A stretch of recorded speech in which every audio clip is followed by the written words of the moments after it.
Okay, everybody, we're going to start. So make your way over to the seating area and we will get started.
So before we get all started, I figured for anybody who here is judging, judging.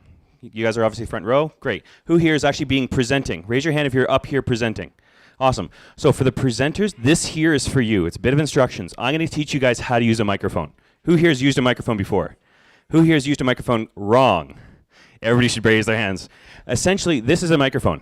This is the part you talk into. Do you notice something when I pull it away from my mouth? Nobody can really hear me anymore, right? If I'm talking like this, if I'm waving my hands around, you can't hear me if I'm doing that. You need to be resting it on your chin. If I need to turn you down, that's a good thing. I want you guys to be projecting to the back of the room, because if I turn you down, that means there's no feedback. And when there's no feedback, people like you. When there is feedback, nobody likes you. The judges are going to be like, who are these people? They know how to get feedback. I don't like them. So remember, hold it at the bottom, right? And hold it, rest it on your chin, and talk into it. Eat it like it's a giant Mars bar, okay? Awesome sauce.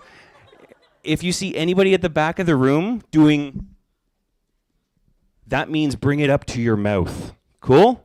If I don't see anybody doing that, or if I see people doing this, you're not going to be able to be heard. Can you hear me at the back? Say no. See? Talk into the microphone. I would much rather have to turn you down. Thank you. Yeah.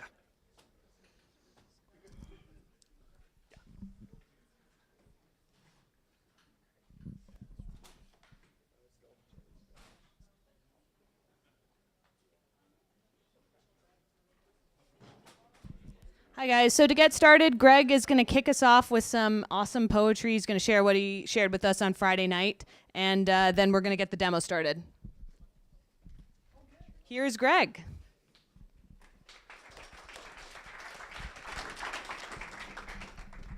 Hey Matt, does my mic sound nice? So while all of that was going on, you know, the little bit about mic etiquette and what have you, I wrote a very quick, sweet little poem about it. No feedback when my mic sounds nice. More feedback when my hack sounds nice. Bring it up so that you can be heard. Talk into the mic to get more feedback, because it sounds nice if you can be heard. That's it. That's all good. So that was my mic check. I'm sounding good, right? Yeah, it's like I was hanging out with, where's Miriam? Where's she at? She was like telling me that it's the 21st anniversary today of the release of Midnight Marauders by A Tribe Called Quest. All right. So yeah, I see all the people in the front row, the judges and stuff, they're nodding. Everybody else is like, what's that? What's A Tribe Called Quest? And I'm like, I have immediately dated the people in the front row, which is awesome. I was like, that CD is now old enough to get a drink in all 50 states. It's pretty awesome. So bad, right? So bad. So like that just kind of it kind of brings to it makes me think. It's amazing how much the world can change in a really short period of time, because 21 years ago was when I started university at Queen's, and that year was the first year that everybody on campus had an email address. My computer was a 486. I used dial-up, and my word processor was WordPerfect 5.1, the old blue screen. If I wanted to do an internet search, I used Gopher. You guys don't even know what Gopher is. The front row, again, is laughing about Gopher, and you guys are like, what is he talking about? Exactly. And a disk was something big enough you could fan your face with. All right? Good old floppy disks. All right. Does anybody mind if I use this podium? Okay. Yeah. Can you just do a quick shift here for me? Oh, thank you. Yeah. Perfect. All right. So let me share some other work that I've been doing. So I don't know if you guys noticed earlier on while you were working this morning, but I was busy tweeting some of the haiku that I've written while I've been watching you guys work, and so I wanna share a few of them with you. You guys want to hear some haiku? All right, so Let me just open up the document. Where did they go? There they go. So, the thing that I was doing today was I was writing some haiku about your team names because they're kind of awesome. So my personal favorite team name, you're not supposed to have favorites and stuff when you're teaching and what have you, but I'm a poet and this is not a schoolroom, so I'm picking favorites. Suck it up. My personal favorite was the Rushmore Academy Beekeepers. That's like the best name. And I do not want to bias the judges in any way, shape, or form in terms of the actual presentation of their final work, but that's the best name. And the haiku I wrote about that one was, Beekeeper Hacks of the Rushmore Academy, Wes Anderson's Sting. It's a haiku, guys. It's 575. It's pretty fast. So at one point, I went into the back room, and there was some folks back there, and they were just kind of like warming up their smack talk. So we just had a little bit of a smack talk test session while there was a little bit of discussions going on, and that was like the Check It group. So Check It's like ready to go. They're like, "Yo, we ballers, we ready to go right now." So the haiku I wrote for the Check It team was, check it out. Technological remix, bits and bytes, trash talk. See how I can even be a little bit technologically nerdy myself? It's all good. And there's a couple others I'll share. One which was, there was a team that called themselves Team Wellness, right? You guys are around somewhere? Did you change your name again? I don't know. Anyway, a great wellness team can weave the strands together. Clinical fabric. That's what that one is. That's it. It's done. Okay? And people are like, what's going on? And then my second favorite team name is Team Dopamine. They're like, that's right, recognize. And so the haiku I wrote for you guys, beyond doubt, the best dopamine hack is healthy neurotransmission. Right? Okay. All right, where's the nerd squad at? Yeah, you guys are over here? So I got, motivated geeks form the ultimate nerd squad. All one word, no space. That's that one. That's it. It's done. That's it. I'm just picking out a few of them. Oh, consideration of the best hack solutions because it's the thought counts. Oh, you see? Okay. I'm glad you guys are still with me. There were a couple that I wrote yesterday. On Friday, which was one was just mapping my thought spot gives a quick lay of the land, showing us the way, just sort of like laying everything out. With good mental health, we can conquer illnesses, soldier together. That's it. And then the last one I'll share with you right now, I think kind of sums up a lot of how I feel about the issue of mental health in general, because the number of people who are dealing with a mental health condition of some sort, the number is so huge, and we've kind of like tried to segment that off in some ways, and some people don't want to talk about it, and other people don't want to address different aspects of it. So this haiku is actually very, very reflective of my own thinking on the issue, which is mental illnesses divide Canada by fifths, some humanity. That's it. Thank you. All right, that's enough haiku for now. You guys are just kind of like, what's going on? This is like crazy. All right, so I have two other pieces that I can share with you right now. I will share again the poem that I wrote based on the panel discussion. Some people were not present for that, and some of the panelists who actually participated in the panel are now back as judges and didn't actually hear the poem the first time, so I'm going to share it now. And the poem is called Talk of Judgment. Talk to me, young person, no judgment, unless you seek to court the system looking for treatment. Words don't always do it justice, and mental illness is a sentence whether consecutive or concurrent. Students are in many systems, and it can be tricky to wrap one's mind around how to cope with what comes into one's mind. They say the third time's the charm. At the tertiary level, the burden has accumulated, and now it's heavy, on a cycle that dials into heavy concentration with lights burning overnight, fueled by hours of oil, or is it toil? Stress defines it to the T. Expectations can crush anything that works, or anyone too. Listen to music while studying. Hear Kanon ring in your ears. Struggling. The definition of a generation when terrible things happen. But the learning environment is in need of climate change. Break out of the old boxes so that the rest of the world can see that the people reflect everything under the sun, and the image in the mirror that is held up for all to see will be a better model for society once necessary change takes place. We are a kaleidoscope. Flecks of glass stained uniquely with no two pieces the same. Human snowflakes that fall into a big pile that deposits challenges into our brain banks. And when we withdraw from being in broader circulation, we impoverish each other. Instead, we should look to find interest in what compounds as positive accrual that enriches all that we treasure.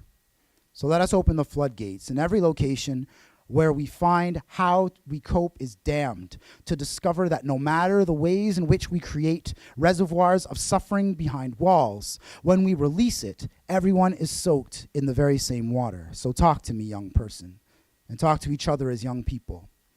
Find the strands we pull together to create a support system that bears the weight of change. Close the gaps of isolation and weave experience together with attentive care.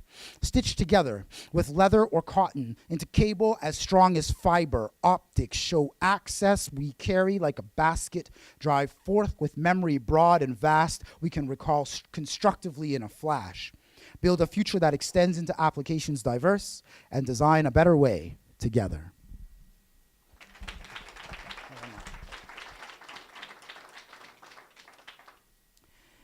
And the final poem that I want to share with you guys today, and I think it's really representative of what I've seen and witnessed this weekend, and that is a group of individuals who've come together to work in a way that they care and pursue with passion about an issue that is of primary importance, in terms of helping us to improve the society in which we live. And to see all of you together working on these plans, like the chatter that was going on, and it's just kind of like, I love when tech people get excited. Like I'm watching them, like people who have like technological skills, because it's like, I'm watching it and I'm just like, these guys are like totally like magically blowing up in their brains, and yet the level of noise is still relatively low. If you were with a group of poets, people be shouting, jumping up and down, running around the room, spitting lines of poetry at each other. People be laughing and clapping and stuff. You guys are like, that was more what I saw. I'd be like, really? That was more what it was. And so it was more, it wasn't the level of noise. Like it wasn't noise. It was more like white noise. You know what I mean? And so, but it came and dipped and flowed and whatever. So the final poem that I want to share with you is called White Noise Crescendo, which kind of emblematic of that.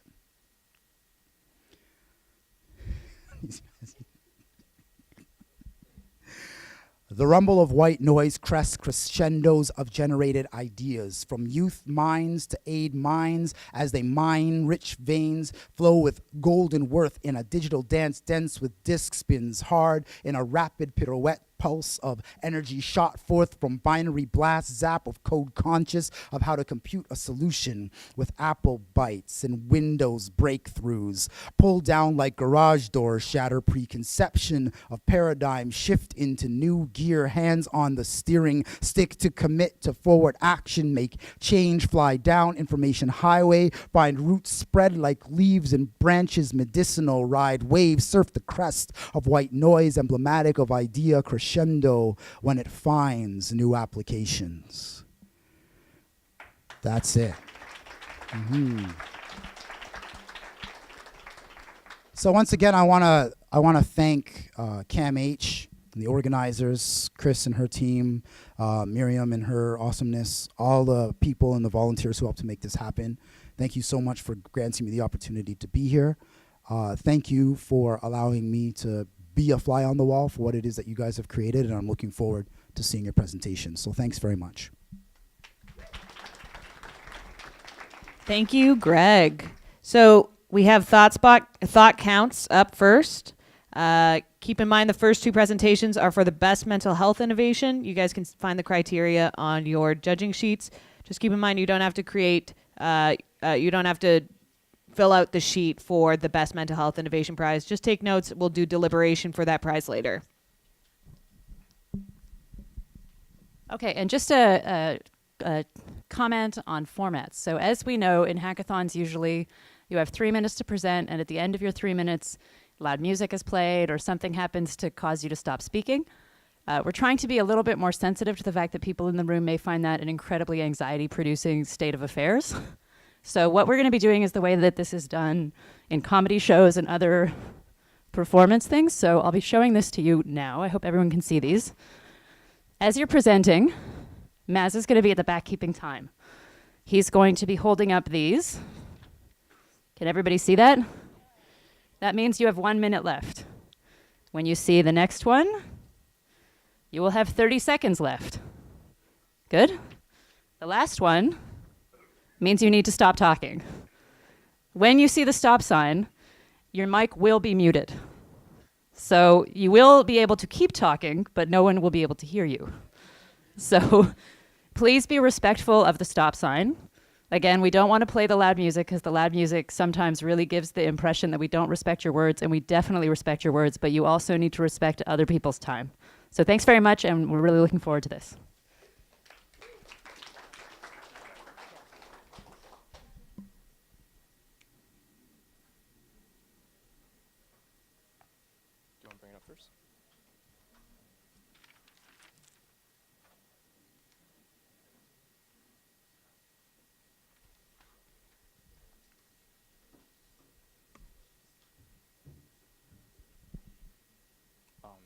Were we supposed to bring that up, or are we going to leave it as us right now? Oh, okay. Oh, cool. Should we introduce ourselves, or just go ahead? Sorry, okay, there we go. Hi, I'm Justin, and this is... I'm Jen. And we are Thought Counts, which does copy the original Thought Spot. So our application today is Thought Counts, and this idea came from the idea that there's a transition right now in traditional healthcare where the physician is the clinical leader and they lead all clinical decisions and they're the majority stakeholder. And currently we're shifting to patient-centered care, which is the idea that there is value in the patient narrative and that there's value in a patient talking to their physician. The medical literature suggests this kind of communication promotes active involvement in health treatment decisions and can help improve engagement in mental health treatment. One way this is currently being practiced is the prescriptions of journals, paper journals.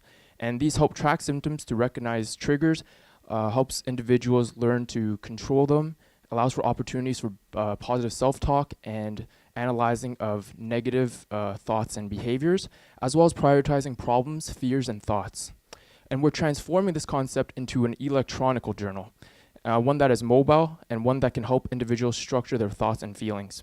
We feel this platform will give more structure to post-secondary students, and it would act as a platform for a physician or a clinician and a patient to engage in meaningful conversation and exchange. We feel as if this will allow individuals to share their needs, values, and provide meaning into their lives. The time a patient has with clinician is often short, and students are busy by nature. So we feel this platform will allow clinicians to preview information on their client and allow the interaction to focus on probing and digging into the valuable clinical and personal information.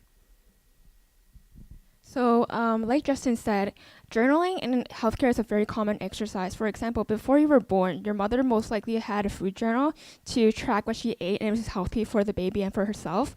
And in early years, a parent would probably track whether the child is having any allergies to food. The elderly who are frail might have a journal for their ADLs, which is activities of daily living, to make sure that they can actually live by themselves or if they need help. And on any point of time in your life when you have a mental illness, you will also be asked by your clinician to have a journal to track down your moods and to try to identify any triggers. But in mental health, there is a stigma, and not everyone wants to share that they have a mental problem or a mental illness. And and like we said, journals right now are paper-based, so not everyone will want to carry around paper and to jot down their thoughts wherever they are. When we think of PSE students, we believe that they are tech savvy and they're usually on their phones, whether they're in class, on the bus, on the train, commuting, or even at work. So we wanted to create a journal that was electronic and digital, that was able to share with clinicians. And here's a demo of Thought Counts, the app. So first you will be prompted to a login screen, and after that you would have 8 icons. We try to be as comprehensive as possible regarding mental illness. So for example, there are a lot of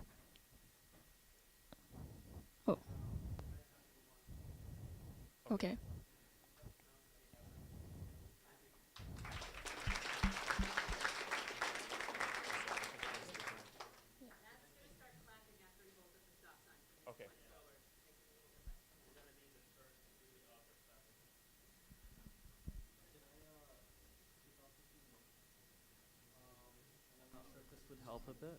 I'll use the mic. What were those icons? Okay, so the And icons. is there any way that we could see them on the screen again while she explains them?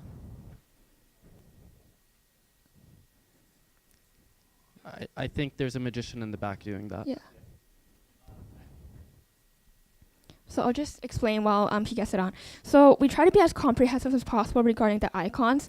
We know that there are a lot of triggers for mental illness. For example, some people might have anxiety and anxious from fitness levels, from sleep or finance, school and work, social, and food. So we try to have these themes. So when they ever had these triggers or events, they can log in, they can click that button, which is the theme, and then they can track their event according to there. But we also have the ability to add prescriptions. In healthcare, we know that the type of medications that you eat has the ability, might affect how you feel or how you think. So we really wanted to also incorporate that into our journal. So this is just a layout of what a adding event would look like. And this is the same for every icon, and some of the icons will also include feelings. So you have a very long list of words that can describe how they're feeling right now. And all of these charting would go into a journal, which you were able to see by day and what happened during that day. And these icons will show up according to time.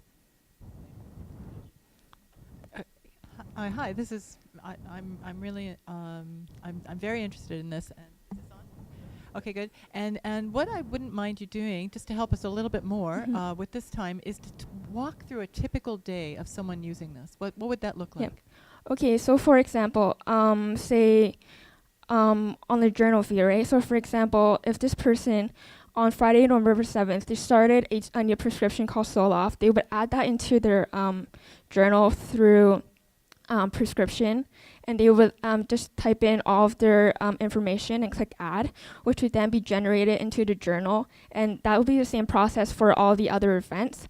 And then that would be tabulated into the journal view. And like we said, we wanted to incorporate this with clinicians, right? So clinicians will be able to have access to a web app. So this is just an example of the web app where in the clinician's view, for example, if they had 3 patients, they would have 3 patients seen on the dashboard. And then depending on how many updates the person has, for the clinician, they will have a little notification badge that shows, this person updated 10 times today. And they can go into their into that patient's profile and see according to the categories. Or like we said before, they can also go into the journal view and just view all of these information. And the patient has the ability to share with as many people as they want. So we're not limiting it to just clinicians, because in mental health, support teams are often also friends, relatives, counselors, teachers, whoever, right? So whoever they wishes to share, and whoever owns the profile, they would be able to have a notification to see how many invites they have. And according to that, they can see all of the calendars under that. Thanks again for the presentation. Really great concept. Really enjoyed it. So you have a lot of data you're collecting about the patient, and I guess sometimes one of the challenges of being a clinician is this worry about information overload in the digital age. Have you thought about different ways you could make all the data that you're collecting meaningful and useful for clinicians, so they're not reading everything? Have you thought about what that might look like? Yeah. So we did think about this, and we have a query section. So like for example, there are feelings that are tags, right? So for example, uncertain, anxious, sadness. So in the query section, they can just search these tag words, and then the clinician they can just pinpoint that section, and it will show you all of the events that happened that had that same query.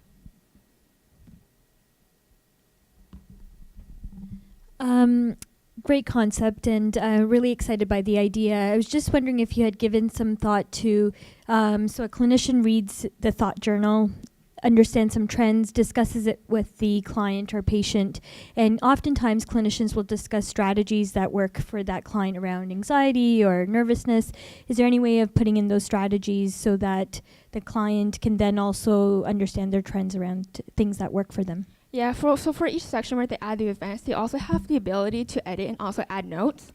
So they can link that resource to the event that happened, so they can look back and just remember that what's happening and how they can overcome that situation in the future. I'm just wondering about the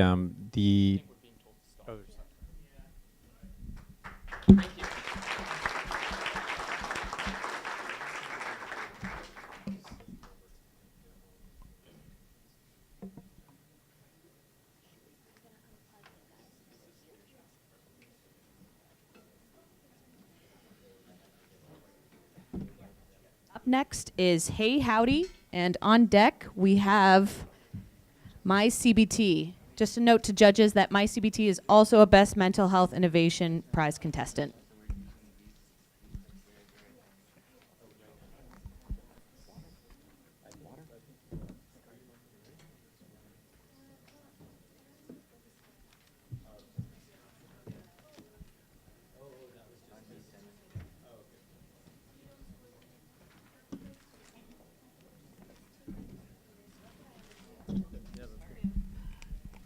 Okay, guys, one more point, because we're also realizing we have a lot of judges and not a lot of time. So judges, here's how we're going to do it coming up. We're going to have one mic on either side. We're going to start next time on that side. So Catherine will ask a question, and then we'll throw to this side. If somebody on this side has a question to ask, please pass the mic to that person, and that way we'll go from one side to the next side and make sure it alternates, okay? Thank you. Oh, Chris is like, I have a question. Give me the mic. Just me. Oh, okay. That was very confusing.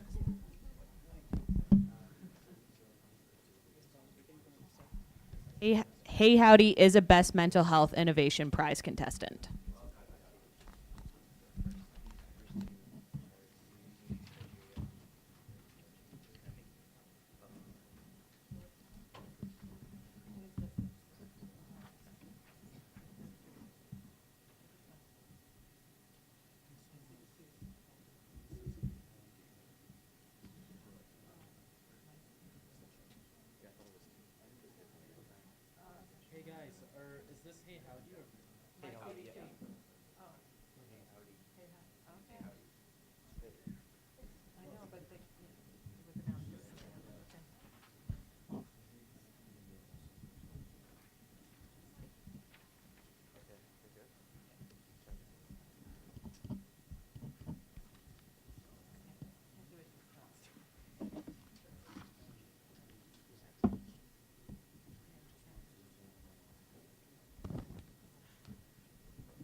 All right. All right. Good evening. Good afternoon, everyone. So look to your left and look to your right. At least one of you has experienced an overwhelming feeling of stress in your academic career. A study by the National College of Health Assessment has discovered that almost 50% of students have experienced that breaking point, which has then led to isolation and anxiety with almost no way out. we have developed a platform using artificial intelligence and social media to allow a circle of friends to reach out to you, because sometimes a check-in is all you need in your time of despair. So this is how the algorithm works. So the algorithm has to keep track of the geolocation cues. Is the user spending too much time at home? Is he spending too little time at university? Is he visiting a particular thought spot more frequently? What is that thought spot? The algorithm needs to start with some basic data input to answer these questions. So the user first needs to provide data input of his various possible locations. He begins with the primary location, which is his home, and fills in the coordinates. Next, he fills in the coordinates for his university location. And next, he fills in the coordinates for any two thought spots. Thought spots, as you know, are categorized into health and wellness services or counseling services, etc. And this will provide valuable data input to the algorithm. Now, the algorithm converts these locations into a tracking map for that particular user.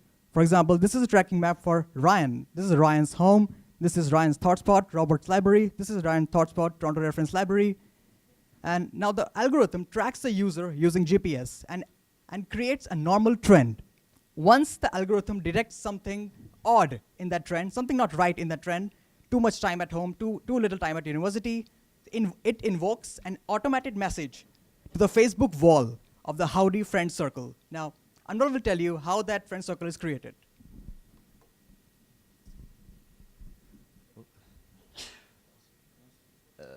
Can't really see it well, but initially, users will select 5 contacts that they feel safe talking with. Once selected, once the contacts confirm, a link is created between the circle and the algorithm. Sorry. Perfect.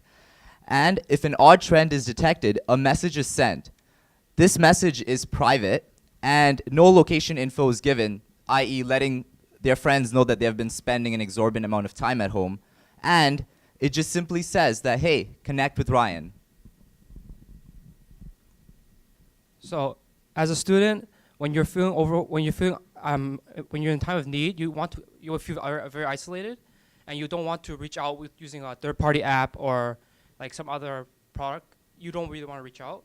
So, our app is a preventive measure for people, so that when you are stressed, these artificial intelligence will help you determine the cues, and your Howdy circle will come and reach into you and help you when you need it, instead of you having to reach out. And in the future, we hope that students will realize that they don't have to struggle alone.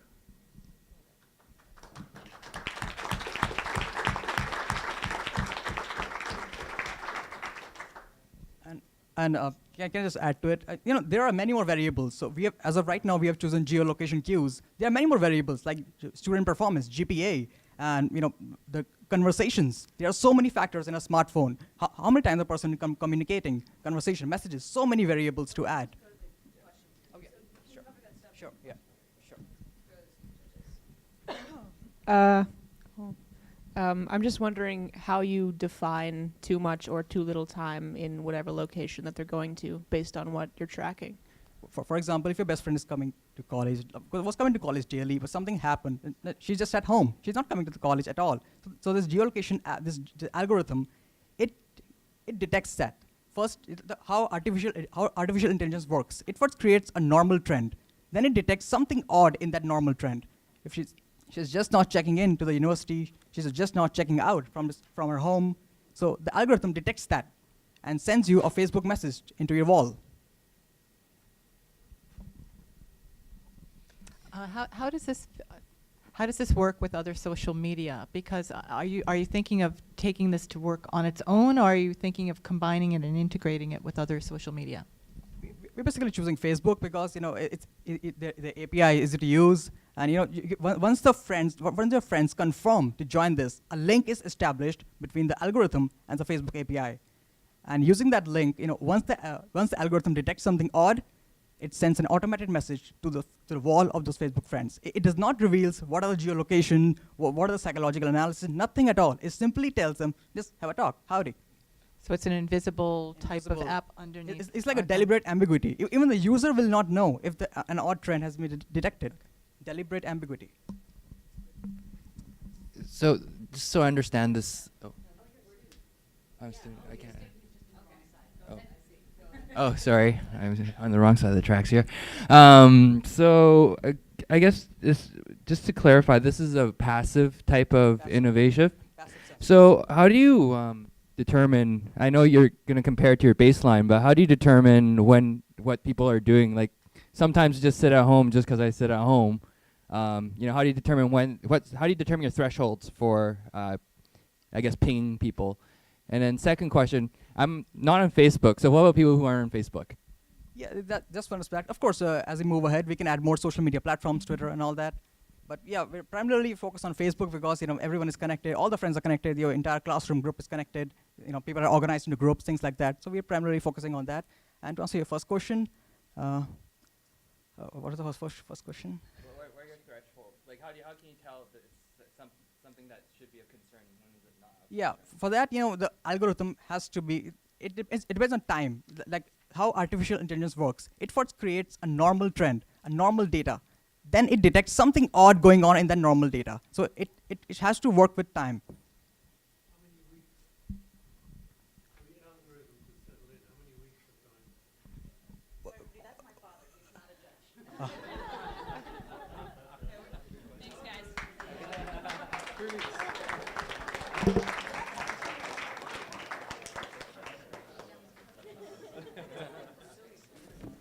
On stage now is My CBT, also a contender for the Best Mental Health Innovation Prize. And the next is our first grand prize contender, #Never Alone.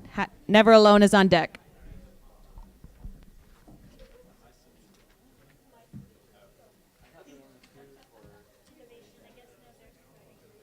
Can I go?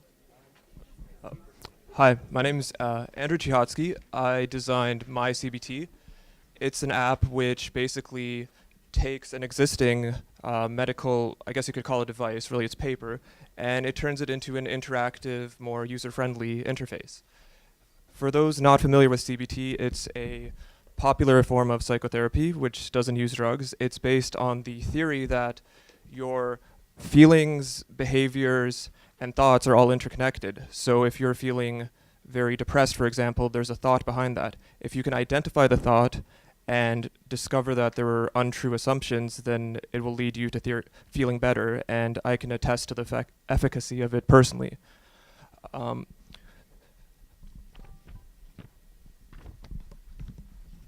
of the main tools of CBT is called a thought record, and it's basically just 7 columns on a piece of paper. It's simple but extremely effective. As someone who suffered from depression and tried many different treatments, I can say that this was the most effective and the cheapest and simplest. So I would like to share that simplicity with a wider audience.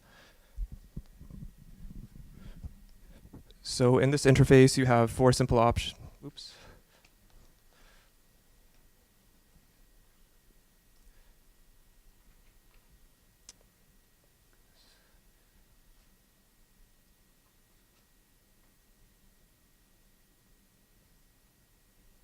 Sorry about that. So you open with 4 options. In this case, the first screen to come up, because it's out of order, is resources. It provides the user with local relevant resources. Since the target audience is post-secondary students in the GTA, I've included, well, the links don't work, it's a mock-up, but it would have included the links to the websites of each school's respective counseling center for health and wellness, as well as CAMH and a few other general resources. For the core of it, you'd start with, it exactly copies the same steps you'd follow in the paper thought record. Here you start with writing down the situation. You put the core moods and you rate them. You try to justify why you believe that. You find evidence to support it and disprove it.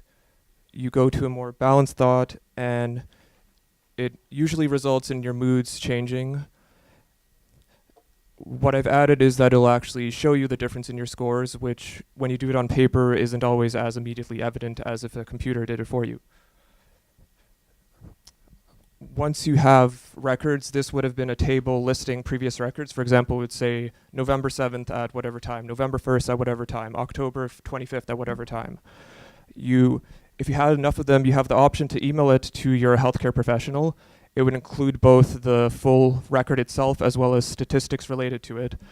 For example, if it turns out that you're more likely to feel anxious during exams, etc., there's a chart to send it to your doctor.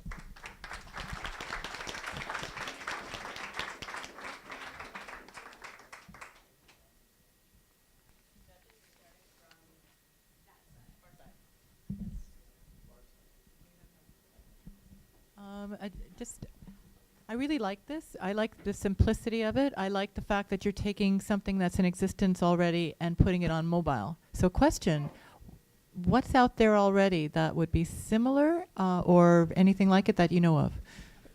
There's a part of the inspiration was an app I purchased 2 years ago. It's called Confidence Coach.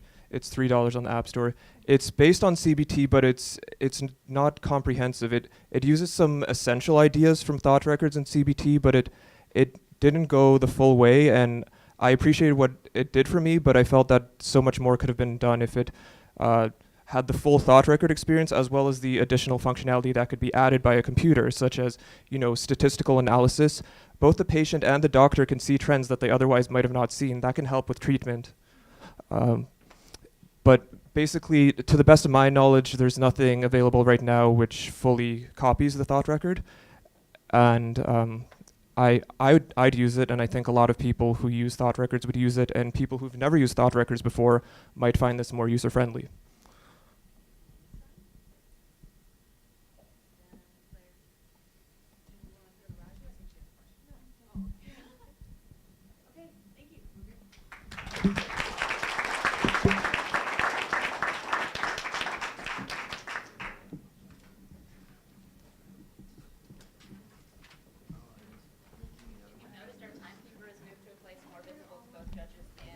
This is hashtag Never Again, and they are our first grand prize contestant. Never alone, sorry. Never alone, sorry.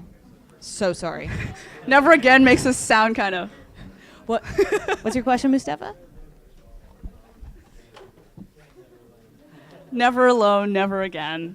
Actually, it has a ring to it. Should I start?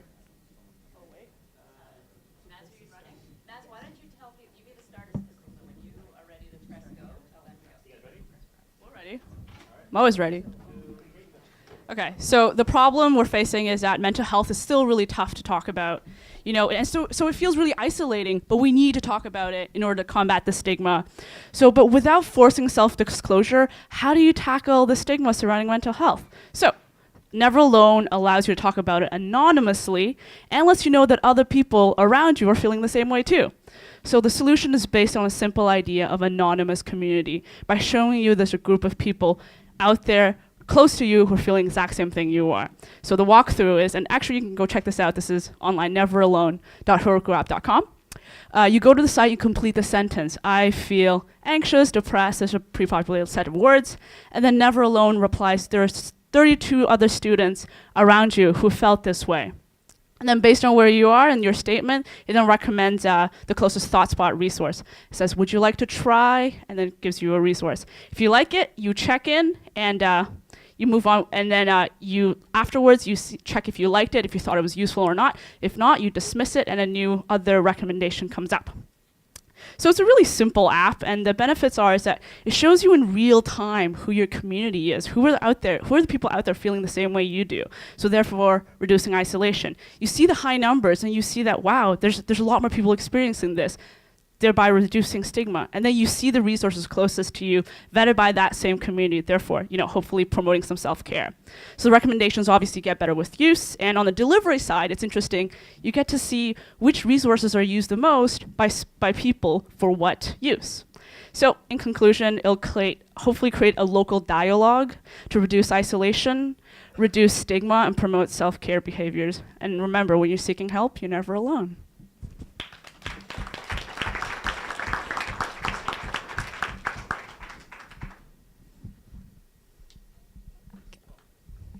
Yeah. Hello. That was great. Thank you. Hashtag I know that feel. Hashtag question. Why are there only negative feels? Yeah, so that's actually it's a good point. I think we just populate it with it, but we could be happy. Actually, it's true. Yeah, no, that's a really good thing. Yeah, I'm gonna populate it with good ones too. Yeah, absolutely. You could do that right now if you wanted to, by going on this. I'm curious about the lack of a timestamp. So 26 people felt this way near you when? Okay, we do the timestamp because with no times you could do a timestamp, but then just to capture a wider range of data. So let's assume we're starting off. There's not that many. Then you got to go back a little bit further, right? What I meant was there thought around the sort of horizon? So are you talking like today, or talking the last hour, and why did you include that or not include that? Well, I think whatever number actually becomes more impactful. I think it depends because I'm not really certainly sure. But let's say if it's like 1,000 within a week, then that would be great. But I think the number is just to show you that there's a group out there. The timestamp, it's an interesting idea. Actually, we could throw that on because we do have that data as well. On that, because I was curious about that as well. But I was also thinking that you have there's an opportunity for community to happen. So because just hearing that other people are experiencing the same thing is one thing, which is it's good to know other people are feeling happy or sad or whatever. That's right, yeah. But then what if you want to talk to them? And so how could you build on that community? Well, the thing about that is, and we always talked about it, but it's like that this becomes disclosure, and that kind of idea is like, does that violate your safety zone? Like, how safe is it to talk to? Yeah, like I like the idea, but then we wanted this is as low barrier as possible. This is as safe as a solution as possible without really making you disclose anything about yourself. Yeah. So that was put some thought in. Yeah. One question. A really long 1-minute question. All right. Oh, no? Okay.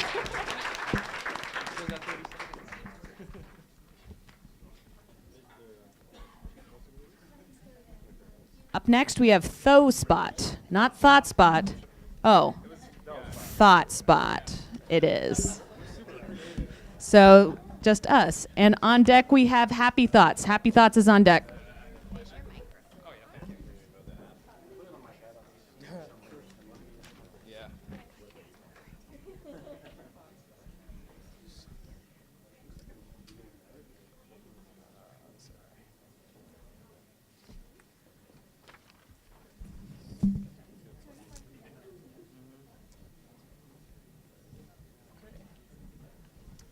Hello, everyone.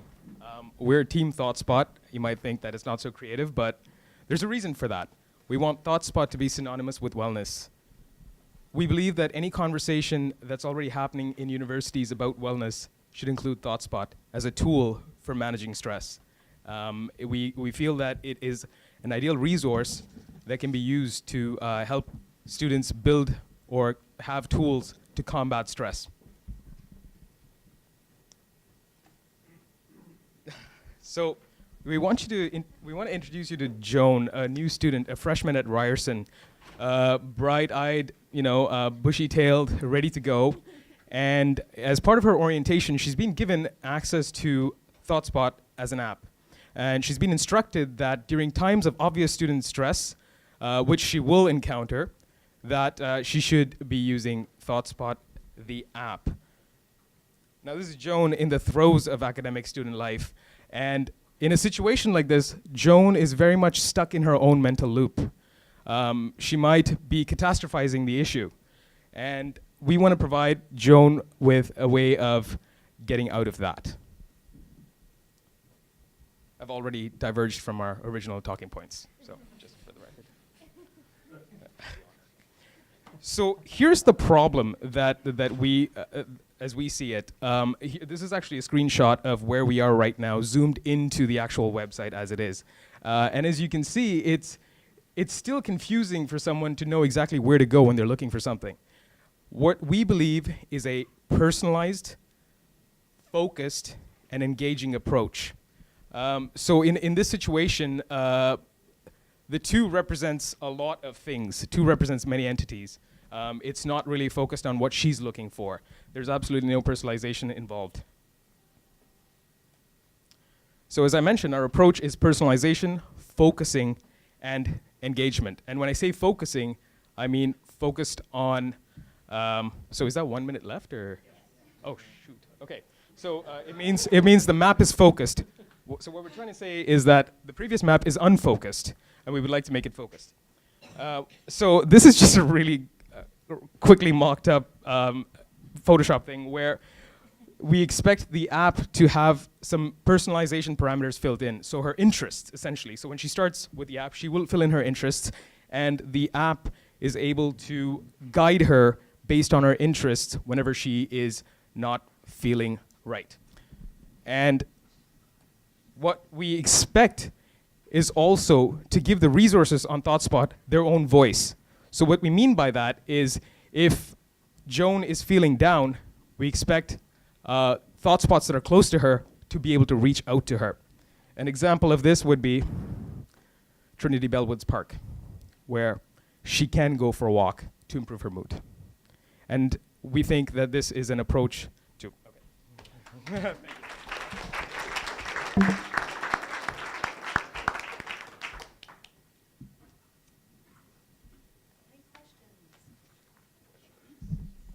Sorry, so just to clarify, so just because I'm a bit confused. So your name is ThoughtSpot, but are you with the original ThoughtSpot, or are you kind of augmenting the experience with a new layer? Okay.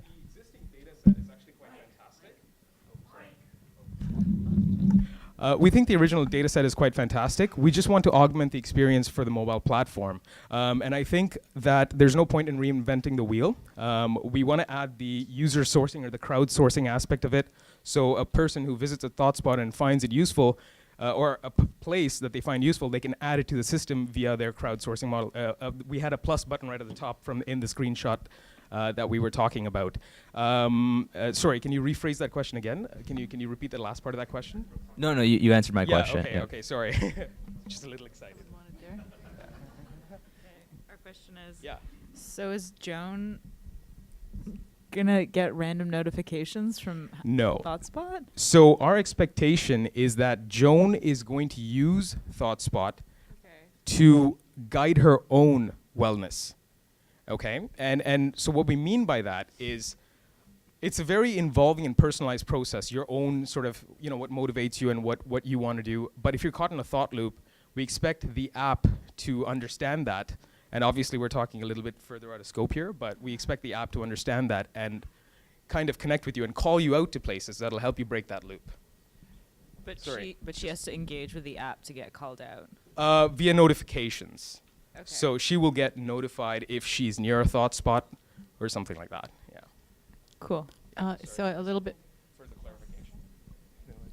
Sorry. I have a little bit more on that because I'm going to quote you because you said the app guides on her own on her interests. The app guides on her interests. So could you do a walkthrough? What does that look like? Her interests? No, how does the app guide her? So we expect the app, when it loads up, to show her a bunch of preferences that she can choose. For example, keywords that she might fill in herself that are auto-completed.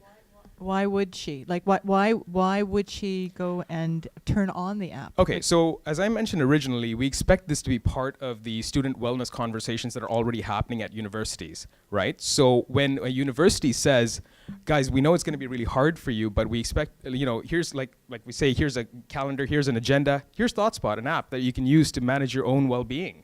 So during that process, again, it requires you to take the time to input your preferences, but I don't think that would be a barrier to using the app.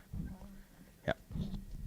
Not a question, just Sure. a comment. And I think one of the most powerful things about everything that I've heard so far is the integration in student life early on. Yeah. Right. It's not something coming from the outside world being Absolutely. forced on you. And there's a partnership and an integration with with Ryerson, for example. Yeah. Right. That's really cool. Yeah. Thank you.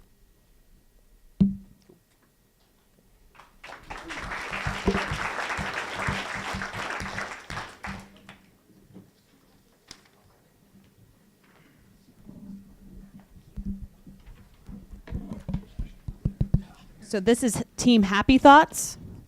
And up next we have Team Smile. Smile is on deck.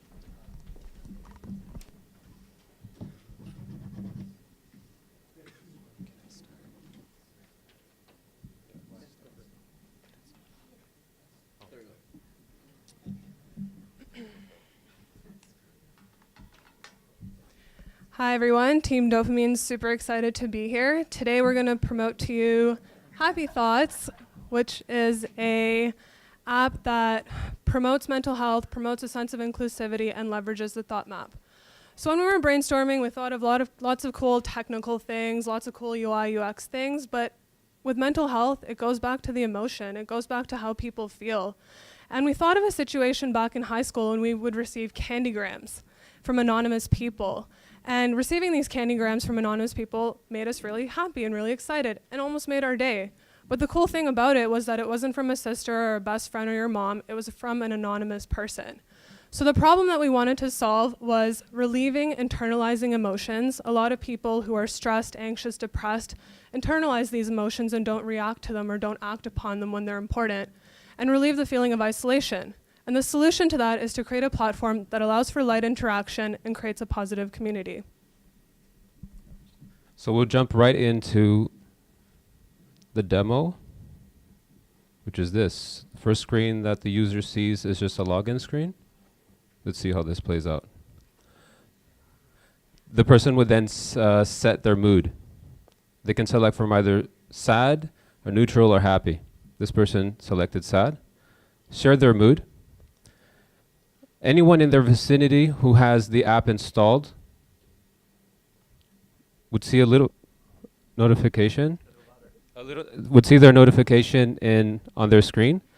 This is a little green button. Oh, you can see it now. So there's a little notification that would pop up saying that someone has set their mood. They can click on the mood and then select from a few keywords a message that they want to send back to this person. So at the bottom you see this person has selected have a fun day dance.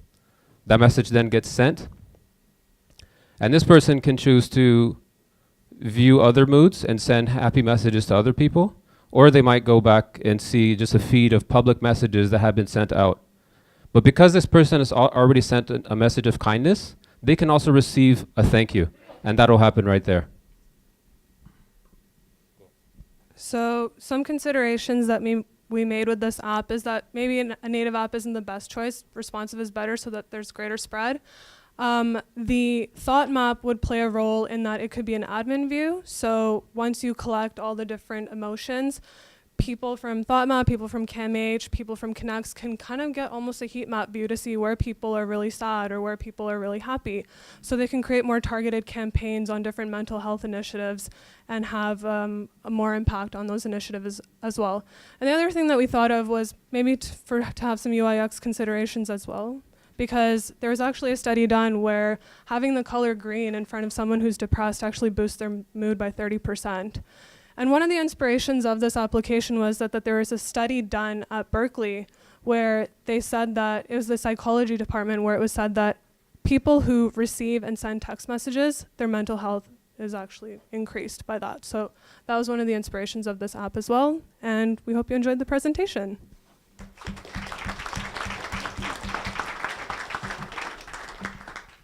Thank you. That was, I actually love this. I love the idea of sharing emotions and helping someone else through acts of kindness, just through a happy thought, a positive thought. So I have a question that's going through my head on this, and that is, what if someone is in a strange city or something like that and doesn't have anyone on their network at the time? What else could they do to reach out? Who else could they reach out to, if not who aren't in their social network? So all messages are anonymous. In terms of finding people, at the beginning of the app, what we can do is remove the geolocation need for it. So it would just be anybody who has the app installed. And as the network grows, we can then start limiting it by a radius. So you don't have to have the geolocation aspect to it. Anyone who has an account has the opportunity to send a happy thought to someone who's in need.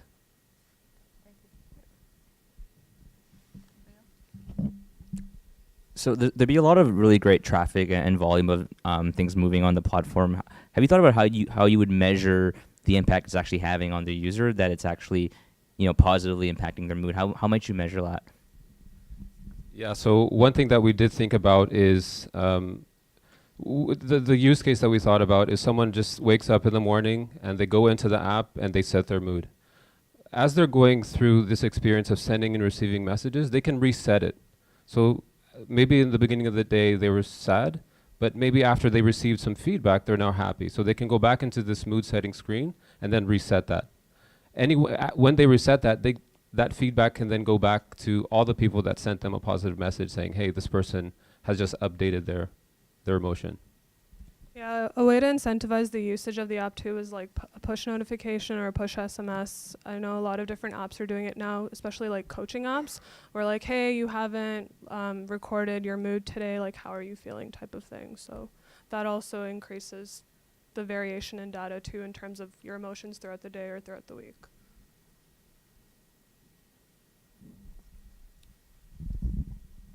I just had a quick question around anybody abusing the system. So what if somebody responded and said something like, hope you have an awful day, or something So inappropriate? This was the exact pain point that we discussed for like hours yesterday. And the thing with this app is that we're trying to constrain the type of messaging you can send. So the word bank would only have words associated with some sort of optimism or positivity. You won't be able to send a negative message with the word bank that's available. You can't type it in, sorry. And the reason that we created this platform is that sometimes people don't want to use Facebook or Twitter as a means to express their emotions because the responses to those status updates or those tweets can be very negative, and that just enhances the feeling that you're having. So we're trying to create a platform where you're only constrained to send a positive message to someone.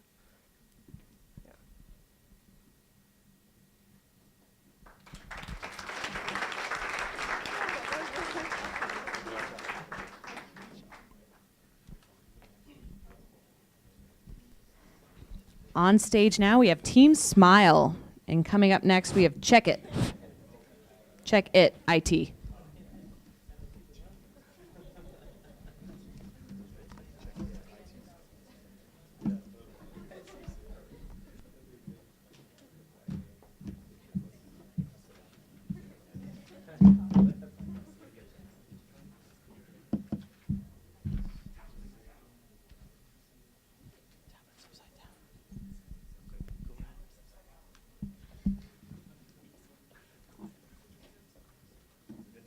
I begin? Okay, I want to thank you all for coming here. Smile is our project. We specifically put the MY because we want to make it unique to the individual user. We know that people who may be afflicted with mental health issues find it difficult to reach out. We know that privacy is very important for them, and it often isn't convenient for them to reach out. So our solution, Smile's purpose, is to make the experience and the interaction of users fun, informative, and convenient, and as easy as choosing left versus right. We understand that people who are afflicted, the convenience and the privacy barrier is very important for them, so the solution allows anyone to reach out and find the best suited resource for them using a simple, visually appealing interaction. We help users better understand themselves by asking the right questions that are designed by mental health professionals and matching that with the resources that are available in their local area that could potentially help them with that. Our demo is only for one of the two uses of our software. The software actually works on two aspects, helping myself or helping a friend, in which case helping a friend would, I would alter my behavior rather than, let's say, outing a friend. So we're going to show you a very quick demo of the software. There we go. So a person might load the software and they might click on I feel sad. They would initially click on I want to reach out, and then it would be something like I feel sad. The next question would be maybe something along the lines of I feel down very often. You can see where we're going down the path of maybe clinical depression or something. Do you want to reach out? We got to qualify them to make sure that they want help rather than they're just kind of logging their feelings. If they do click yes on that, we ask another question, another qualifying question. Do you talk to anybody about this? Maybe your friends or your family. Depending on what they answer, the next question is going to be different as well, and the solution might be different as well. So in this case, they would click no. We might suggest, do you want to exercise? If they click yes on that, which we're hoping that they will, then they would give you a few suggestions in their area, community centers, gyms, soccer games, what have you. So it would pop up on their map automatically and give them those suggestions. Any questions?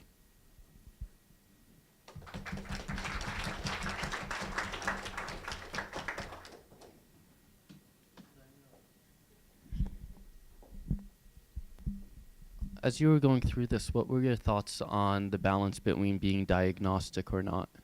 So we're not using it as a diagnostic tool where a professional would use their experience and their expertise to, give a clinical diagnosis. This is more of a self-reflective tool. So we know that the person with the affliction is one of the better people to understand how they feel and what kinds of things they might be looking for in terms of a solution. The beauty of the software is they can go through it as many times as they want. They'll get different solutions each time, and eventually, hopefully, they'll find the right solution for them. Just a comment. So, you go ahead. Really? Okay. Just a comment to say that it sounds a lot like it's a pre thought map.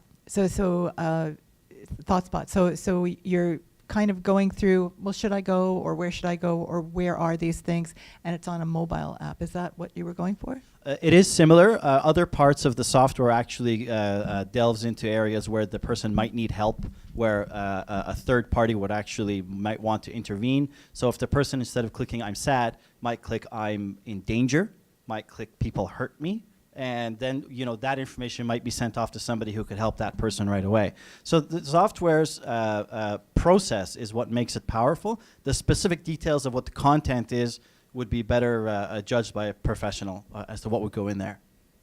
We want to make the user interaction sticky. We want the people to be able to use it often. We want to get people who might not think they have some kind of a mental issue to even try it out, because it may be something underlying. It might be able to provide them help that they might not otherwise have had.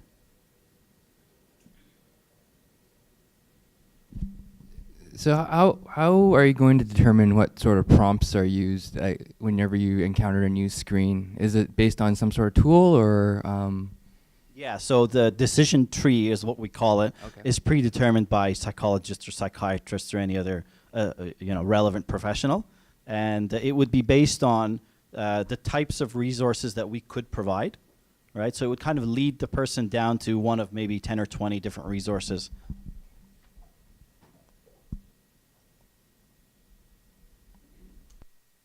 Good. Thank you for your time. Thank you.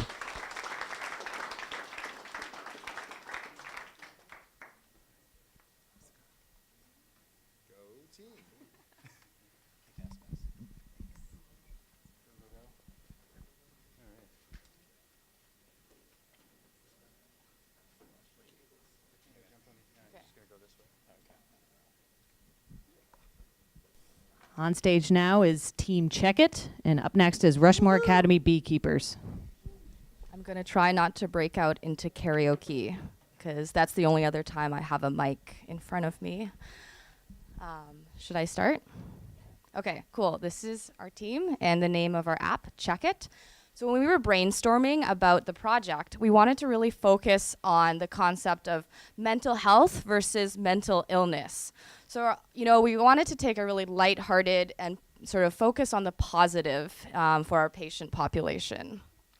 So the cat makes you happy, and also puppies, if you like puppies. So our target population obviously is post-secondary students, and we wanted to focus on this concept of stress as a term that everyone can really relate to and understand. And it's a non-medicalized word, so it doesn't really antagonize or scare off any potential users. And we all know that stress leads to bad things. So these are some of the stressors that post-secondary students face. And I'm sure we can all relate to those things. And, over time, it really leads to a lot of burden. So there's, not very good stats out there about how stress affects students. And we wanted to make an app to sort of put the brake on stress before it leads to negative mental health consequences. Dance break. And there's also some theory to back up our app. So our app is for a student, if they're feeling stressed, the concept was walk it off. So, hey, get up, stop studying, go for a walk using ThoughtSpot resources. And now we're going to show you how it works. So if you could turn the Elmo on. So we built the app in PhoneGap, so it's compatible with both Android and iOS. I don't know if you can see that there. turn the brightness down. So it's built in PhoneGap, so it's cross-platform. We also, it's also web-based or web compatible, so that's a little bit better, but nice background imagery in there, trust me.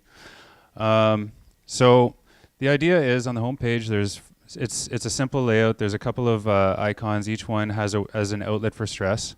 The size of these icons are based on how often you use them, so it becomes easier and easier to use if you use it consistently.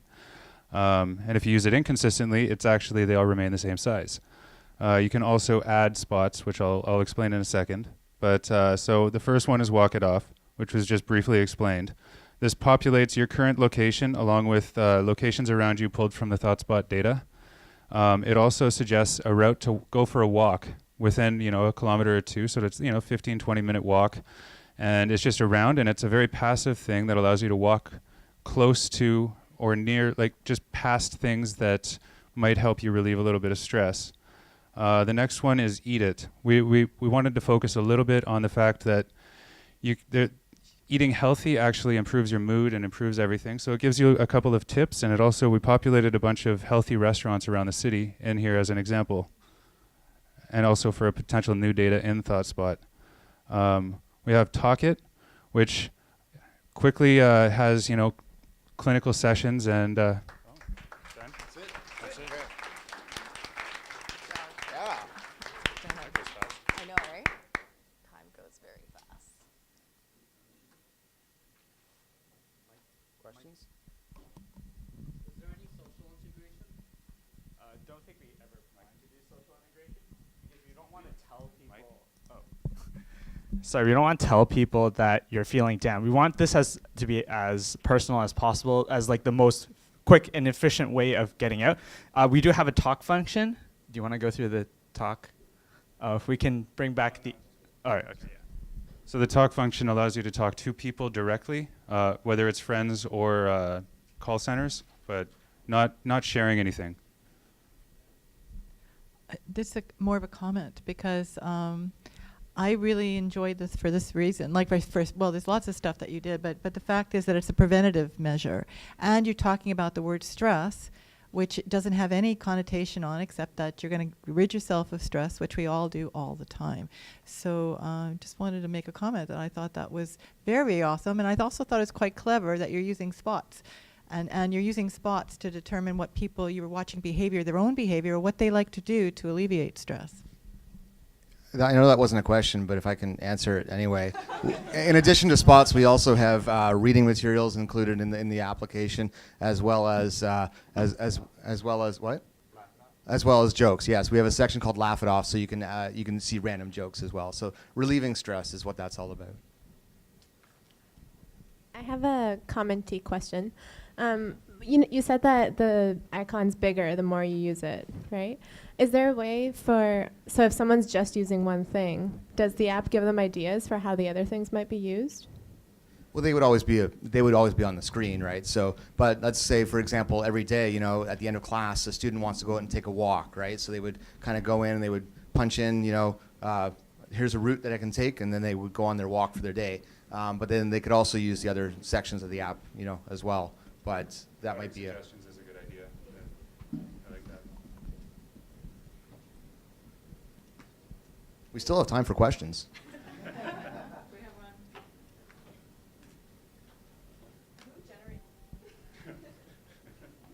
Who generates the walking routes, and can the user suggest a walking route for other people to use as well if they know that area really well? So the walking routes are actually generated randomly based on points of interest around the area that you're currently at. There's no system in place right now to suggest. What is in place right now for suggestions are those locations that it guides you through. So if you suggest a park bench or a park as a spot of relaxation, it'll actually walk you by that. Sorry, one more. So data. So are you looking to gather any data, and what kind of analytics would you be doing? Gathering user data. Do you want to actually? Do you mean data for the locations or data for the usage? Well, I mean, I suppose we could do it. We haven't talked about that, but I suppose we could do anonymous usage data. I mean, most apps and websites do that. It's kind of a given. Would you, and if you could, or if you did, what would you do? What would you use it for? Well, if you don't measure it, you can't. If you don't track it, you can't see how well you're performing. So you would want to, see how well people are using different areas of the app, just see how well the app is performing. If you don't measure it, then you can't figure that out. And on top of that, I mean, if EDIT's never being used or one of the sections is never being used, then we know we have to either promote that or improve the data that's going into that. So that's the biggest benefit of analytics in my mind. In terms of just data and analytics. In terms of data and analytics, just because, I mean, you're already tracking so much, making certain circles bigger and smaller. And so that's proactively happening as well in terms of data gathering and analysis. Yeah, I just think that there's some analysis to do. Oh, yeah. Anything else? Question from the audience?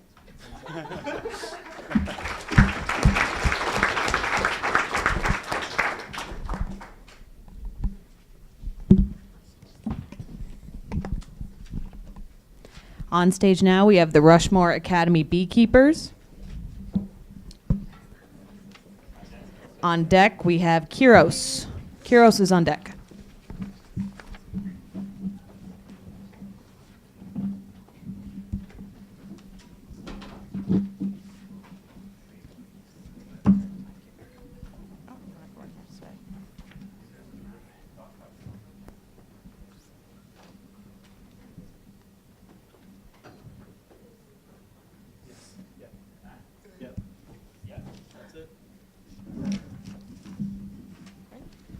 Hi, everyone.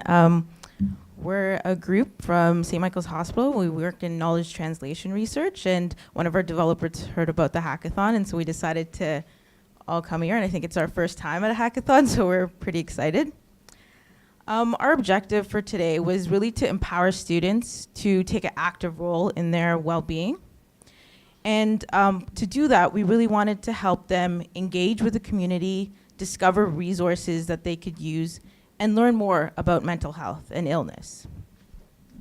So we decided the best approach would be to actually restructure the existing website and create categories so that each user could find the information they're looking for based on their current situation. So we broke the website down into 4 categories: services, problem solving, outings, and teachings. So the 4 categories actually correspond to the word SPOT, so S-P-O-T. And we thought that that would make it a little bit more memorable. And we also specified that this is ThoughtSpot Toronto, because I know earlier on Friday they thought that it would be good if we can expand it to other cities. So this first services has a lot of the information that the website has. So it's a directory that they can use. They can search by keywords or by categories. And in this example, we have St. Michael's Hospital Steps for Youth pop up, and if they click on the locator up there, they'll get the map and then possibly directions on how to get there. So I just wanted to throw it to Nick to talk a little bit about the search and keywords. So we tweaked the search a little bit so that it could piggyback off the Google Places API. We found that the search was overly specific. So if you looked for hospitals, you wouldn't actually get anything because it only has the word hospital in its index. So by leveraging the Google Places API, we can actually use Google's search algorithms and then map that against the ThoughtSpot index to provide ThoughtSpot approved places. The next section that we have is a problem-solving section. So we wanted to accommodate users who were maybe coming to the site and didn't really know what they were looking for. They needed help, but wouldn't be able to identify it. So we created a kind of step-by-step process that leads you through. Yeah. So basically the first question is whether they're in crisis or not. They provide some hotlines. We added some additional information for students that may be older, because the previous hotlines were only for a certain age group. And then if they didn't want to talk and they wanted more resources, it's more of a step-by-step locator and not so much like the directory. It'll ask them about their concerns and about certain filters that they might want to add. That's all I could say right now.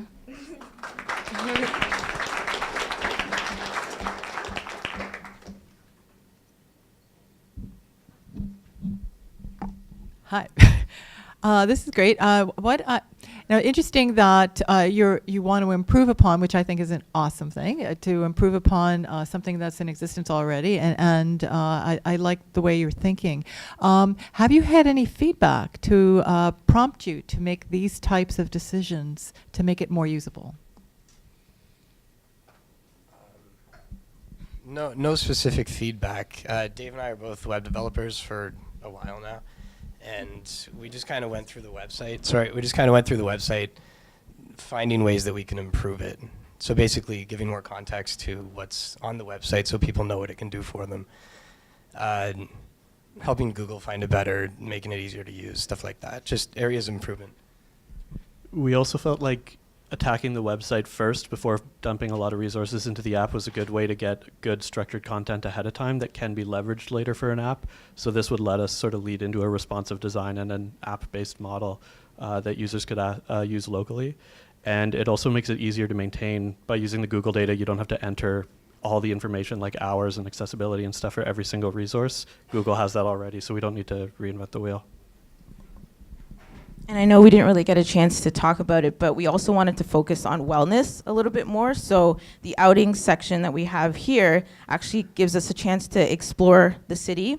I know you can't see it, but and we really have a keyword search for the different things, and then we have sort of, perfect, spots in the city that were recommended, and then some outings, and these can include walking tours and things like that. So this is actually submitted by one of the users, and they put in a tour of the city that they took that day and that other students might want to take and that they found relaxing. So I think that sort of interaction and ability to focus on wellness and preventative measures. And we didn't want it to necessarily be something that you came to if you had a problem, but just a resource that everyone could use because everyone should be dealing with mental wellness. So. Yeah.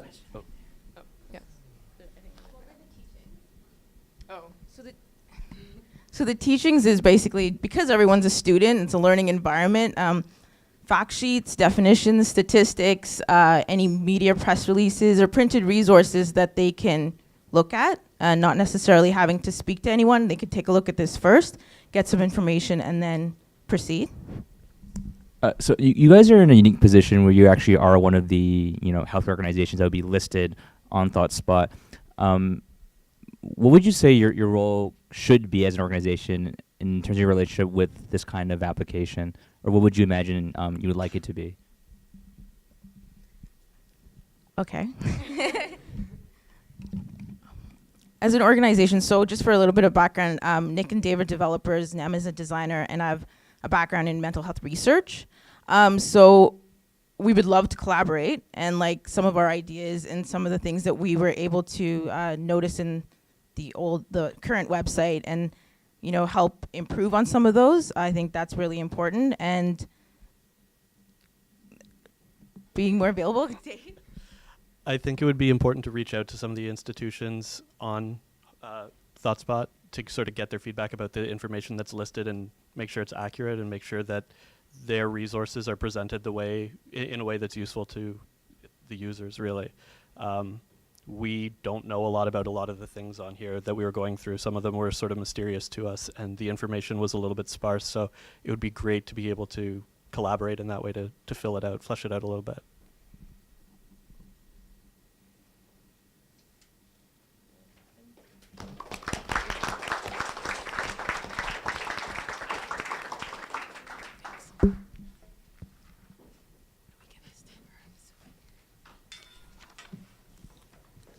Up next, we have Kiros on stage right now. We have Kiros, and Axiom is next on deck. Axiom on deck.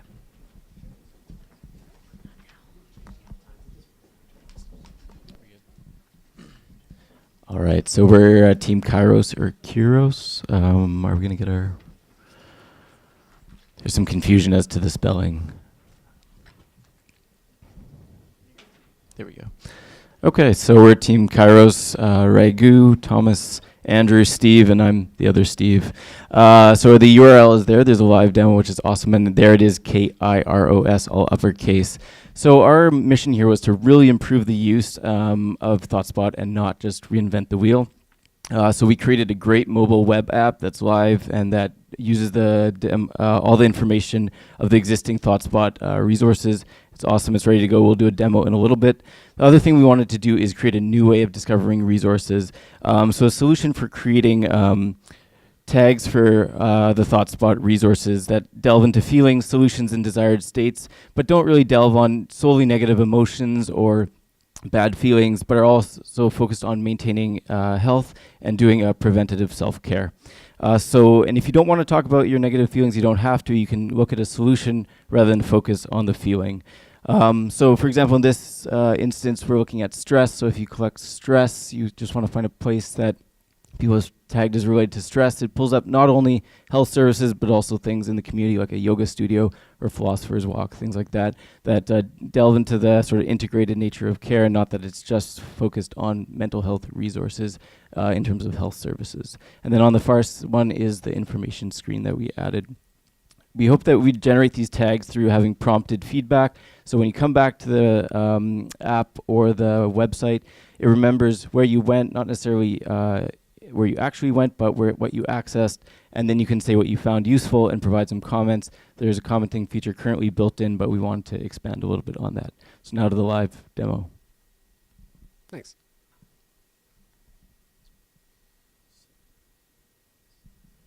Okay, hello? Okay, good. Sorry for starting with the mic. So this is an example of the app.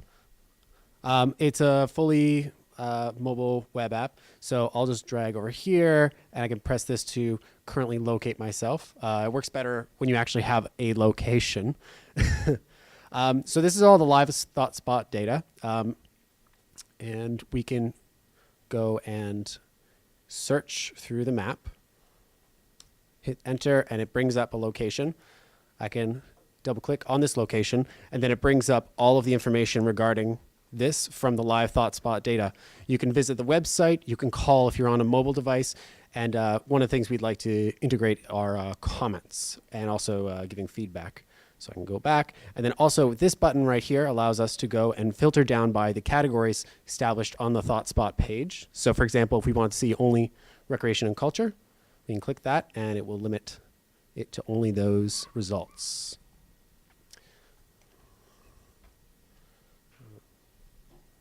Anything good? Yeah. Also, just in terms of sharing this, because it's a mobile website, it's responsive, so it's indexable by Google. People can get in that way. It's also easily shared. So if you share the link on Facebook or whatever, whether you're viewing on a desktop, tablet, or mobile, it can be.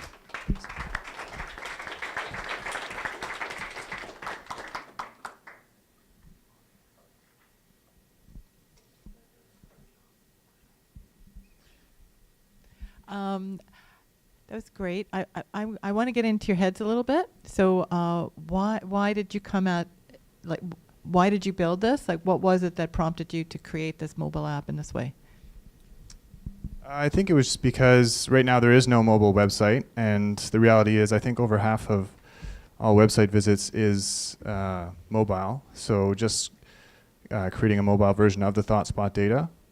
And in addition to that, it's also location based to give you information about that, and then also taking a different take on it to slice and dice the information a bit better. So adding a search as well as different tags and categories to make it easier for people to see what's around them. And now because it's mobile, also it's like you can hit the location button and you see everything around you, which is not currently there. So it's just seems like basic features that people would expect nowadays.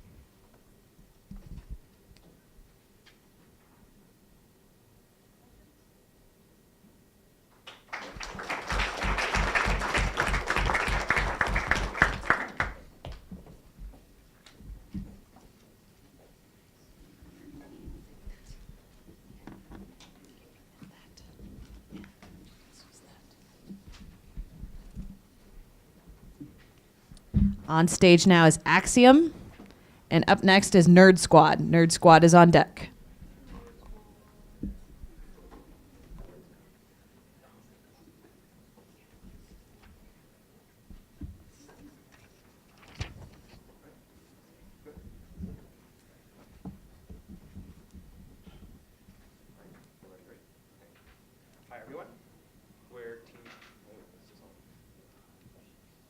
Hello, everyone. We're Team Axiom, and we developed the app called ThoughtSpot Allegro, which is a comprehensive solution to the problem of accessing hotspots for mental issues. And so Ken will talk about what our app is all about. So of course, we create a functional Android app, and our approach was to emphasize on a seamless integration to ThoughtSpot.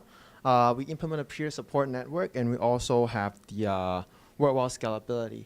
So in order to achieve that, as Steven showed here, when a user first log on an app, he can retrieve the list, the main menu, by swiping to the right.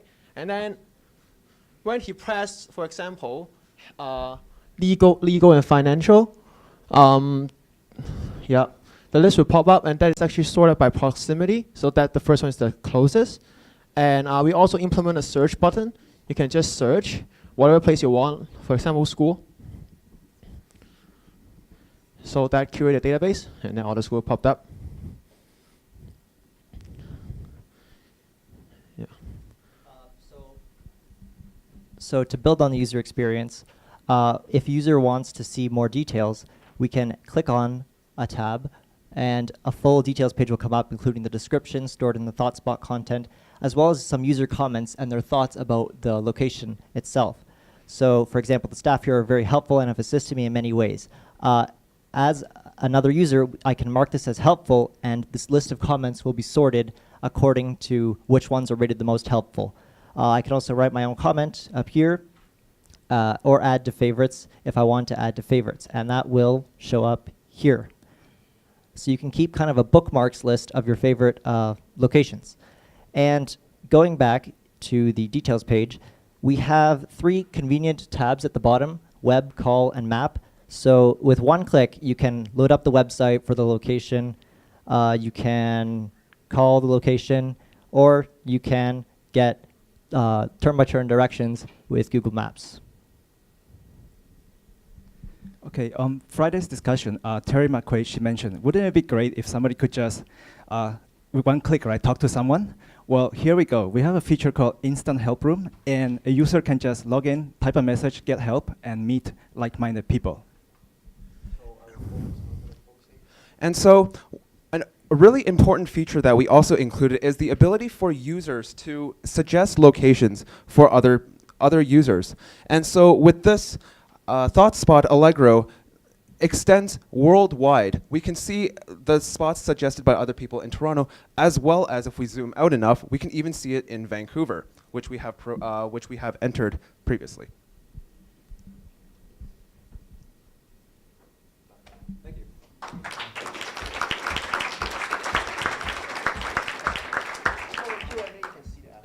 So we have a phone loaded with the app, and you guys can take a look and interact with it. Yeah, what's the question? So how do you connect with other people on the thing? You both have to have the app downloaded, and then how do you know who you're connecting with, or how do you want to connect with someone? Well, the application, the chat room is based on a community room for people to join if they feel that they need to talk to other people. It's not directly going out and finding, oh, I want to talk to this one person. It's joining a room to get community help, to kind of share ideas with people, because if you are connecting, you are probably all like-minded individuals, and together you can talk to each other, you can work through things, you can discuss things.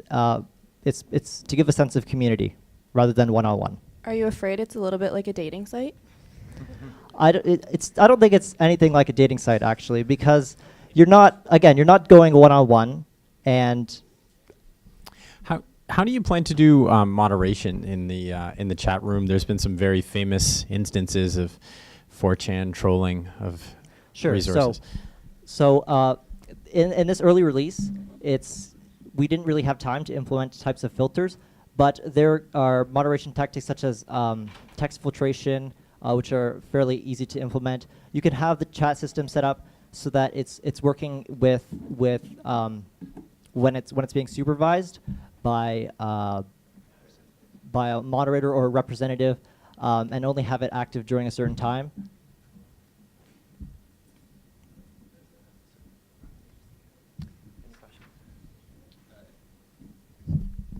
Yeah, so great stuff, by the way. You obviously did a lot of the work on the execution part of it. It's incredibly functional and it works.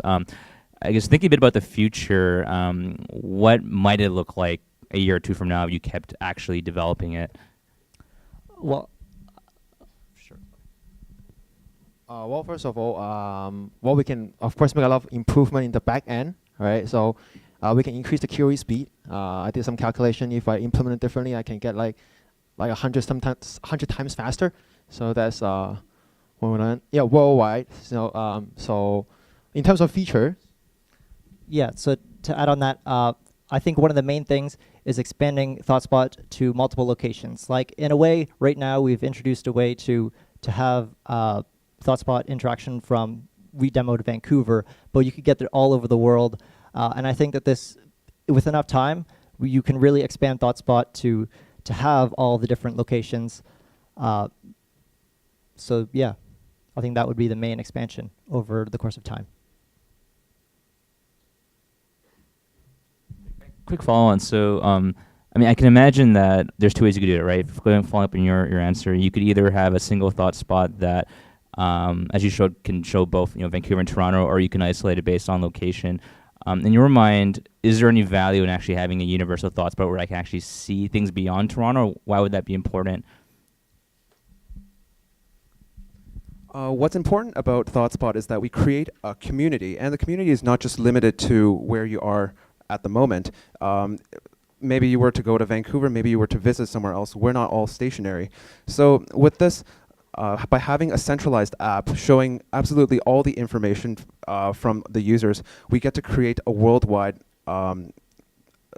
community of people helping each other out.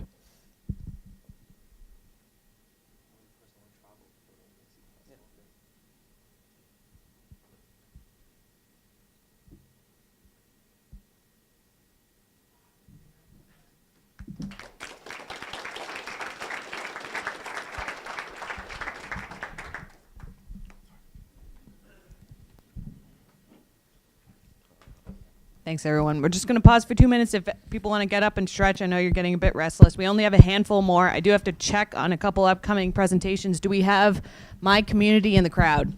My community, are you here? Going once, going twice. Community's gone. Then we have EWA. Is EWA here? Going once. Oh, we do have my community here. EWA, going once, going twice. Gone.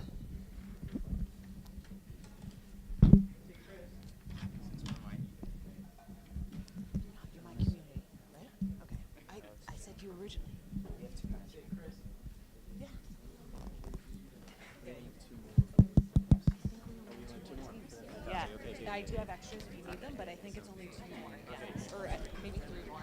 Yeah. Okay. Great. Okay, do that after. No, there's one more before you. Okay. Make it full screen. Go back to the dashboard. Is it there? On stage now is Nerd Squad. Coming up is Prey Monstro. No, man. Or Peter Last. And just scroll down. Page down. Can you know if you do this? Yeah. Yeah. So left.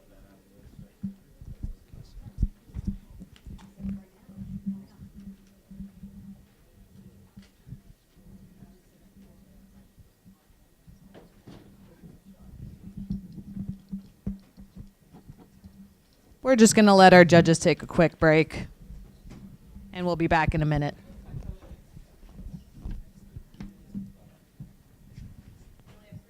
Three more presentations to go, guys.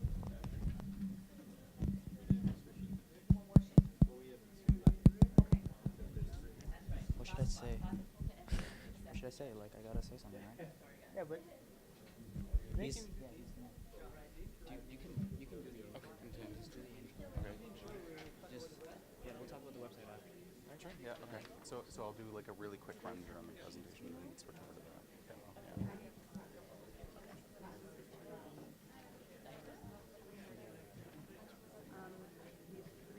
These guys and then 2 more after them. Coming up? Okay, great. That works. This one and then 2 more after. Yeah. And you guys have enough? There's an extra one. Not right now. There's too much going on, man.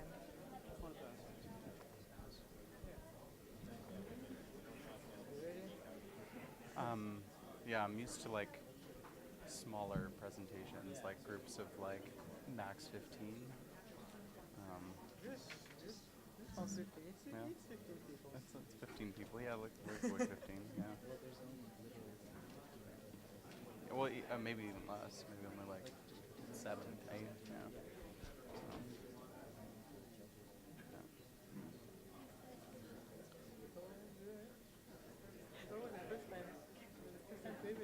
Yeah.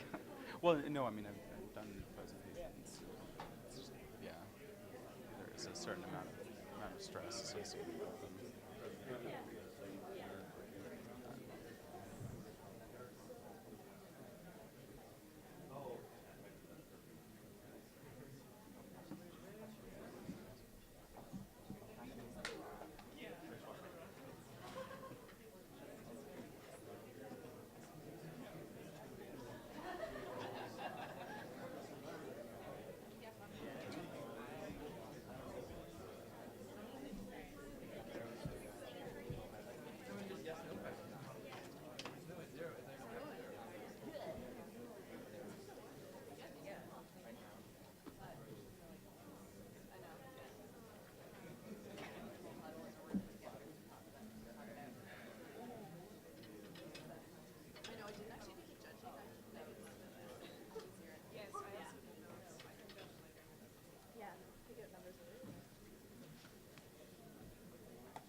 On stage now is Nerd Squad. So if everybody could quiet down while Nerd Squad presents.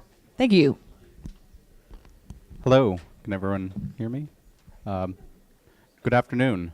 Yes, so we are Nerd Squad, and we've made a product called Mindfree, and the issues of mental health and wellness for post-secondary students is a big thing to deal with.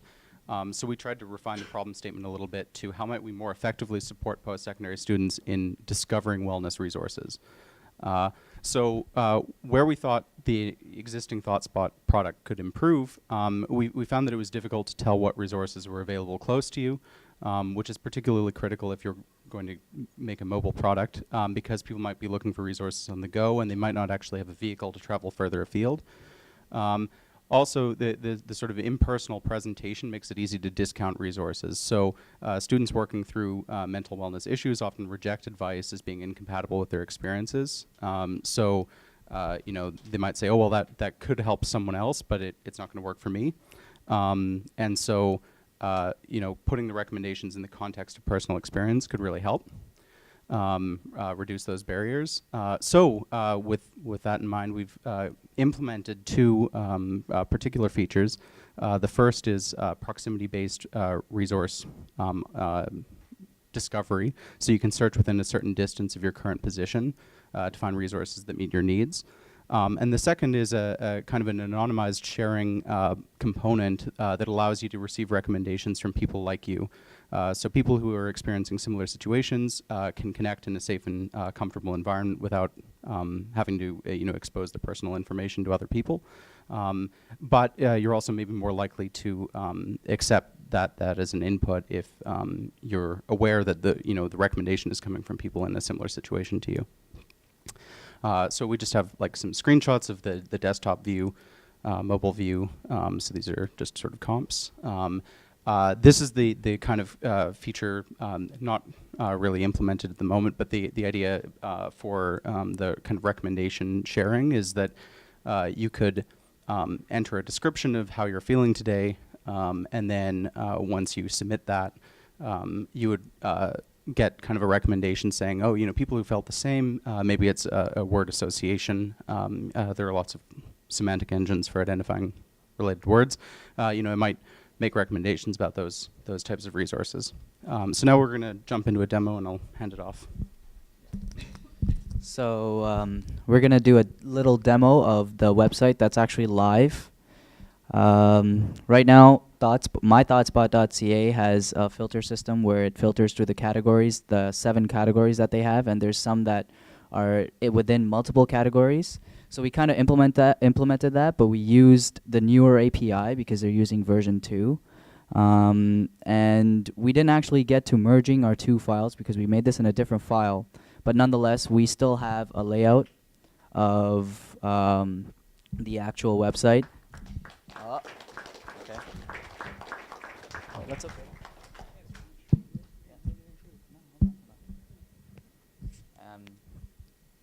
Questions? Yeah, you guys have any questions?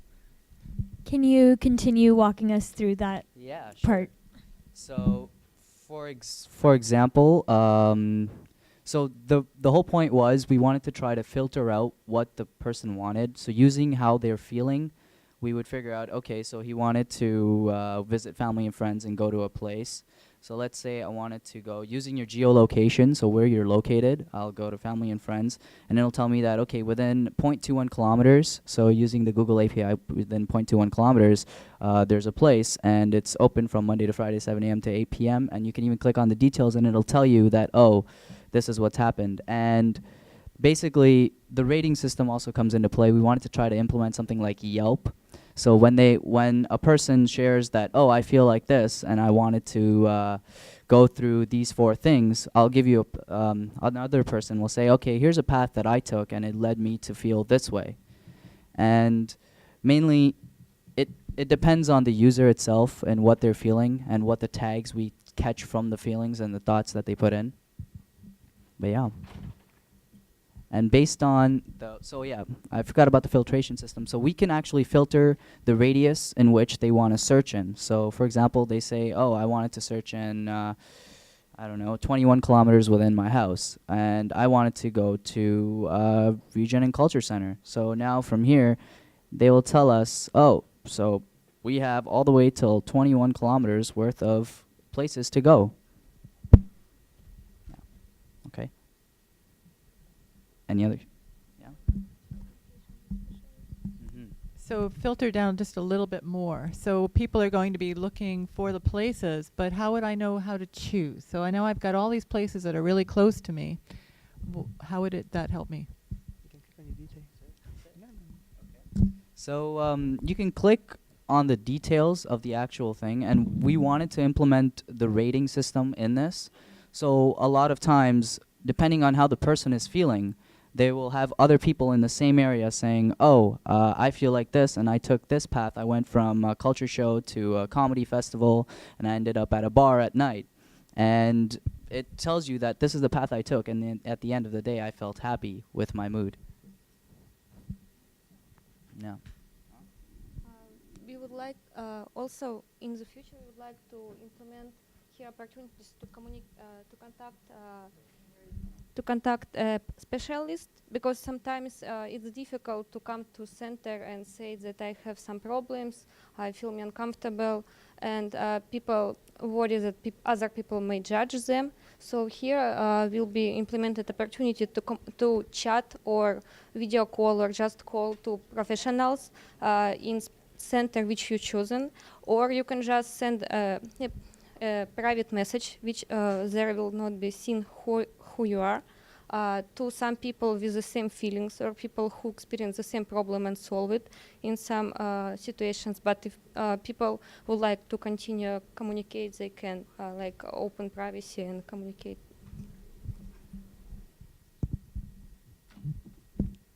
Any other questions?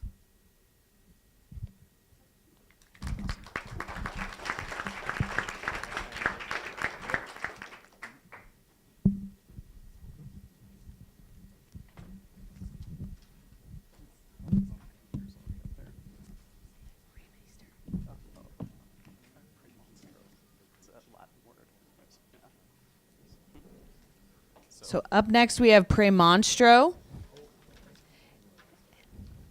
Peter participated on the last team, and he had a submission of his own. Yeah, I'm back again.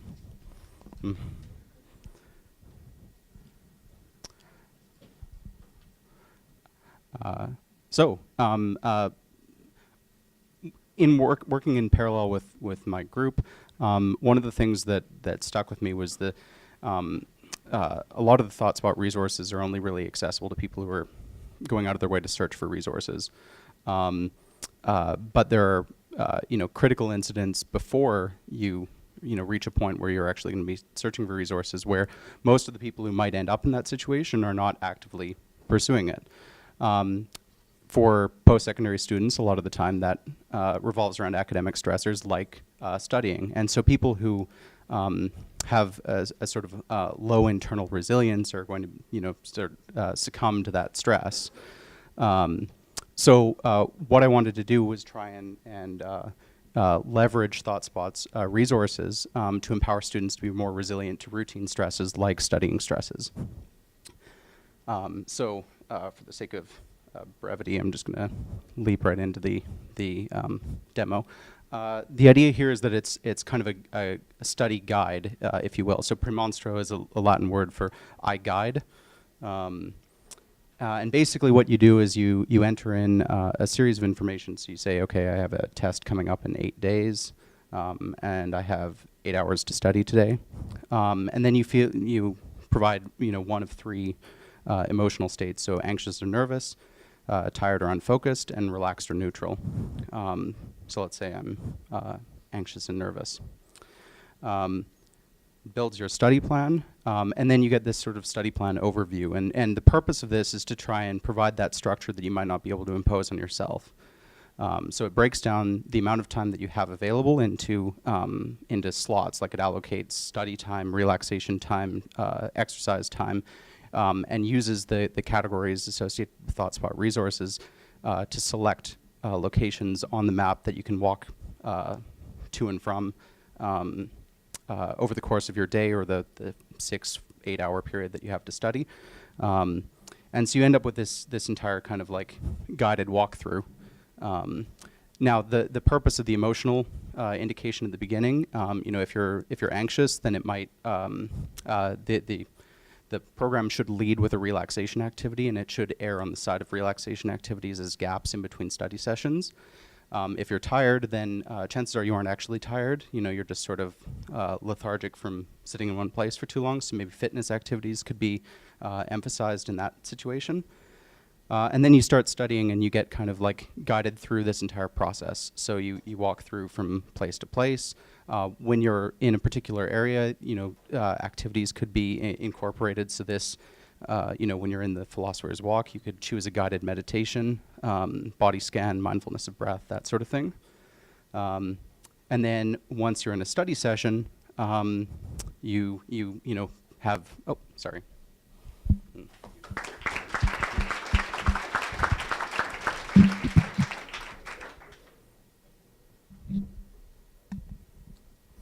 I have to say, I really like this concept. In particular, I like how it focuses on people sort of pre-crisis and helping them to with a really concrete self-management tool. I'm wondering if you can talk about how you saw user feedback or iteration improving the app. So one of the things that I personally liked about this concept from myself is that the number of products that I've tried to use to help provide that structure for studying that require you to make a commitment to come back repeatedly. That's not something that someone with a low learned resourcefulness or resilience can do. So this is really all about trying to maximize value in a single instance. So you have 8 hours, it follows you for 8 hours, then you're done. You don't actually need to come back if you don't want to. But I didn't really get to it. But so immediately after the study session, each study session, you get kind of like a feedback thing that says, how did it go? And you have the 3 options again. So, great, I'm feeling in control, I'm tired and drained, I'm more stressed. And then that reassigns the remaining time to modify your schedule. So that way, if you may initially in the morning you were feeling anxious, but then by midday you're kind of drained, then maybe it has a higher intensity fitness activity that will kind of re-energize you. So in that sense, it tries to learn within that limited time frame. Also at the very end, I tried to include sort of a wrap-up session. So being able to schedule, so it asks you a series of questions. There are no answers submitted. It's just sort of personal reflection, but then you can schedule a new time to be alerted to start studying for a new test. So I tried to focus on tests specifically because they're particularly high stress environments, whereas assignments, maybe people have different methods of coping, but the single instance of a test is a tricky hurdle. So.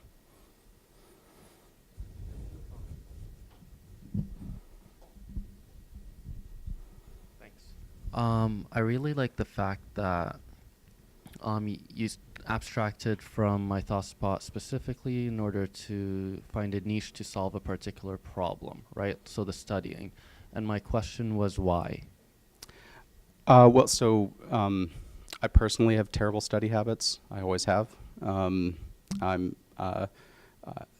the embodiment of someone who is not a good student. Despite loving learning and so on and so forth, the academic environment is difficult to overcome in many ways. So studying in particular for tests, like when I was in engineering, it was very unpleasant. Working around that particular gap, and also kind of being able to confront the hurdle of the commitment thing. So trying to make a product that required no commitment, that wasn't seeking to become the next app that you have to use all the time, but instead something that tries to say, how can we provide value in this one instance when you on a whim happen to use it? And then, if it provides true value, then you might come back, but it's not kind of depending on that for functional purposes. So I really like the concept of constant personalization as I go through the experience of using this. For a user like myself, one of the challenges I have is kind of, if I'm given a schedule, how do I stay accountable to it? Have you thought about, number one, is that important to you in this user experience? And number 2, are there ways you've thought of to kind of hold someone accountable as a user? The reminder thing is to try and allow you to hold yourself accountable. But the actual system, I wanted it to be kind of guiding or hand-holding, but not constraining. So while it provides like timelines and guidelines on how long you should spend doing each thing, you don't necessarily need to follow it. And then if you were rushing ahead, one of the reasons why I had like kind of I'm there buttons and that sort of thing was that way you could kind of, if you wanted to leave the park early, you can just advance ahead. There's sort of a balance between control and like self-control and reinforcement from the system. I thought about like push notifications, but that might only work with certain platforms because I want this to be sort of a web-based thing rather than a native app. So like iOS has push notifications, I know that much, but other than that, I'm not sure. So there's a quick follow-up. For this kind of population, this kind of use case, do you think it would be valuable for like, I don't know, accountability through social sharing of, you know, I'm using this app, I've checked into this place I am studying, or you think? Yeah, sorry.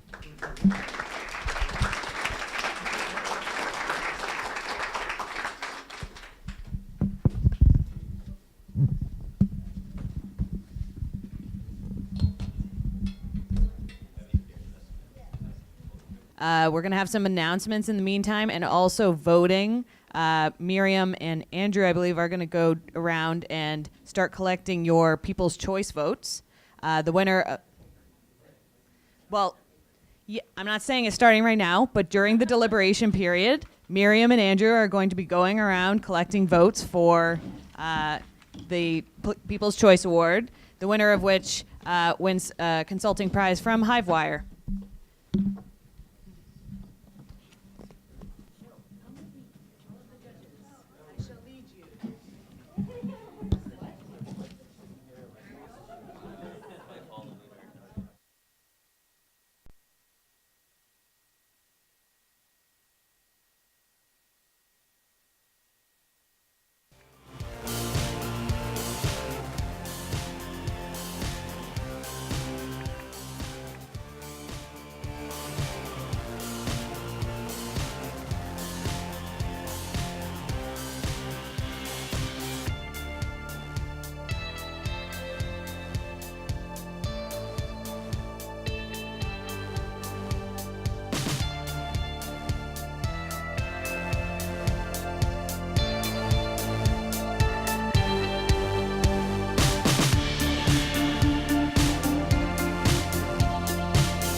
Hi there, everybody. The judges are pretty close to finishing their deliberations, so if everyone could come and take their seats. And by pretty close, I'm thinking 2.5 minutes, possibly 3.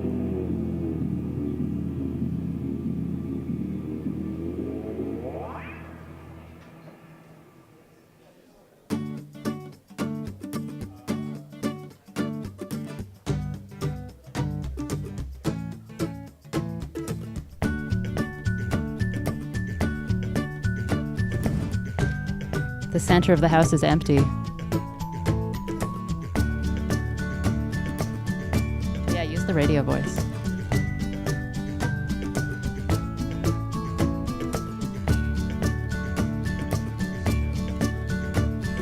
Sit down, everybody. What are you gonna do?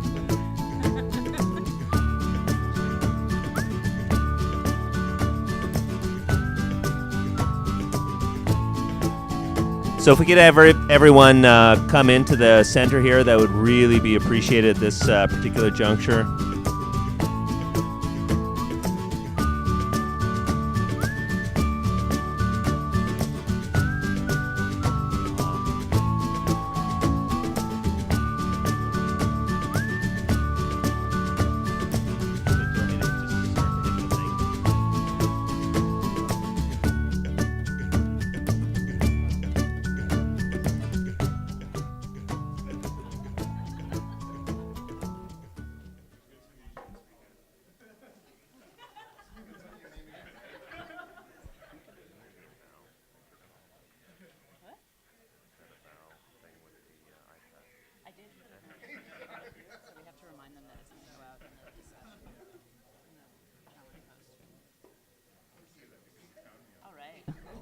Okay. All right. So this is the obligatory part where we say thank you to everybody. And to spice things up, we also have a draw for the door prize, which unfortunately, I can't remember what the door prize is, so I may just be calling the winner, and then we'll be waiting for Chris to come out and tell us what you won. We just took the names of all the people who registered for the event, so you did not put your name in here. We put it in for you, like Big Brother. Okay, so let's get started. I think the first thank you obviously has to go to the people sitting in front of me. It was amazing to watch you all work this weekend. Thank you so much for putting in such a great effort.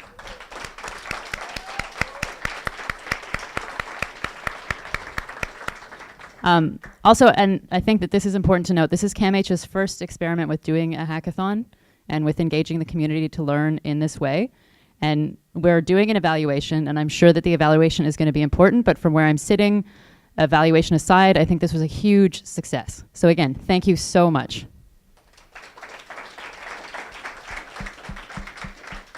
That being said, we will be sending you a message through the challenge post that contains a link to the evaluation. It would be I know that the common ratio for returned evaluations is something like 25%. If we less. Or less. If we could try to get that up over 50%, that would be really, really helpful, because I really think there's an opportunity for CAMH to start making this a regular part of their research into tools for different constituents. And so the better our evaluation results are, the more likely it is that we can have more events like this. So please fill out the evaluation. And now on to the thank yous. Take it away, Andrew.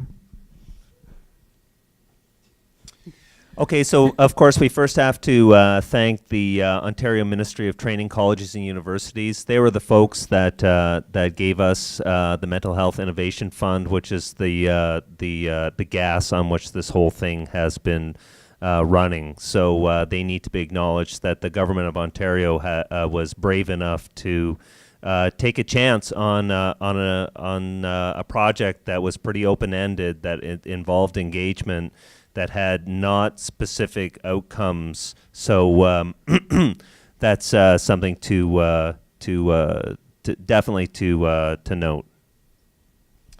And of course, we wouldn't have got anywhere without the people who supported us with the project. University of Toronto, specifically the Faculty of Medicine, and the Department of Family and Community Medicine were there right from the beginning. They believed in the idea and were keen and quick to say, yes, we want to work with you.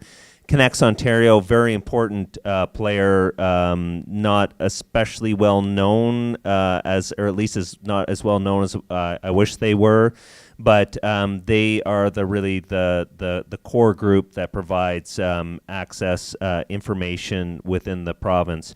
And of course, Ryerson University and OCAD University have been there, supported us. The DMZ has been right there from the very beginning, and we have been really gratified by their support of the project.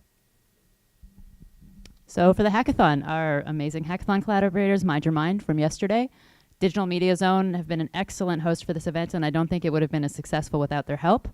Our mentors, Mustafa, Jason, Daniel, Darcy, Tammy, Eugenia, Andreas, Melissa, Annie, and Doug were here yesterday helping all of you guys with your ideas. And our volunteers, Holly, Farah, Alexa, a different Farah, Irina, and Matthew.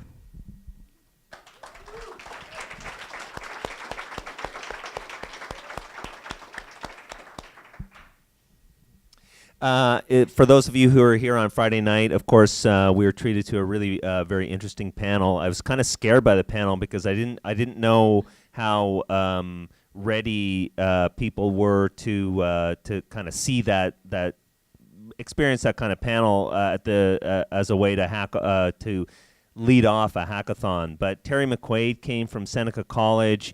Mark Hennick from the CMHA, Raju Baines, who's one of our judges, was here from CAMH, Joelle Leon from U of T from the architecture program, Alicia Raimondo, who's been involved in many mental health advocacy sorts of projects and initiatives, and of course Jason Goodman, who also doubled as one of the great mentors this weekend. So thank you for that.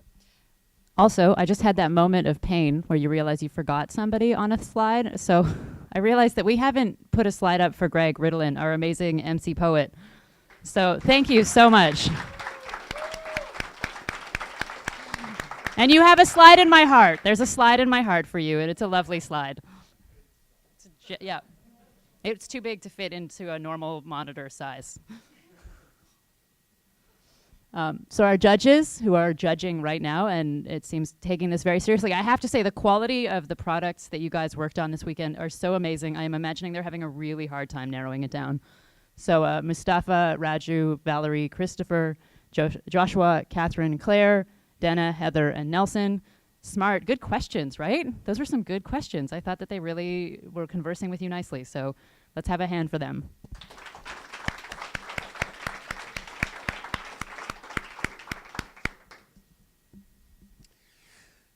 So the ThoughtSpot team, the folks that we brought together to really make this happen over the last number of months, Christine Fitzgerald from Aha Moment and from many other kinds of connections has been really key to the whole project.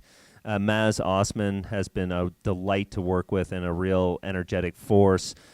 Claire Hamilton, Dana, Laura Gibbs, Heather Hart, Carolyn Rowan, Debbie Bangery, Phoebe Bao, Antonio Lee, Tammy Lee, and Catherine Hartog. These are the people that really put a tremendous amount of work into making that website really thoughtful and interesting to look at. And that website was something that we thought we'd just kind of try out some ideas on, and it was really interesting the way that in itself became a great product and quite a rigorous way to kick things off. So want to really thank them. I also think it's important to note that the neat thing about this is that both Heather and Catherine were on your judging panel.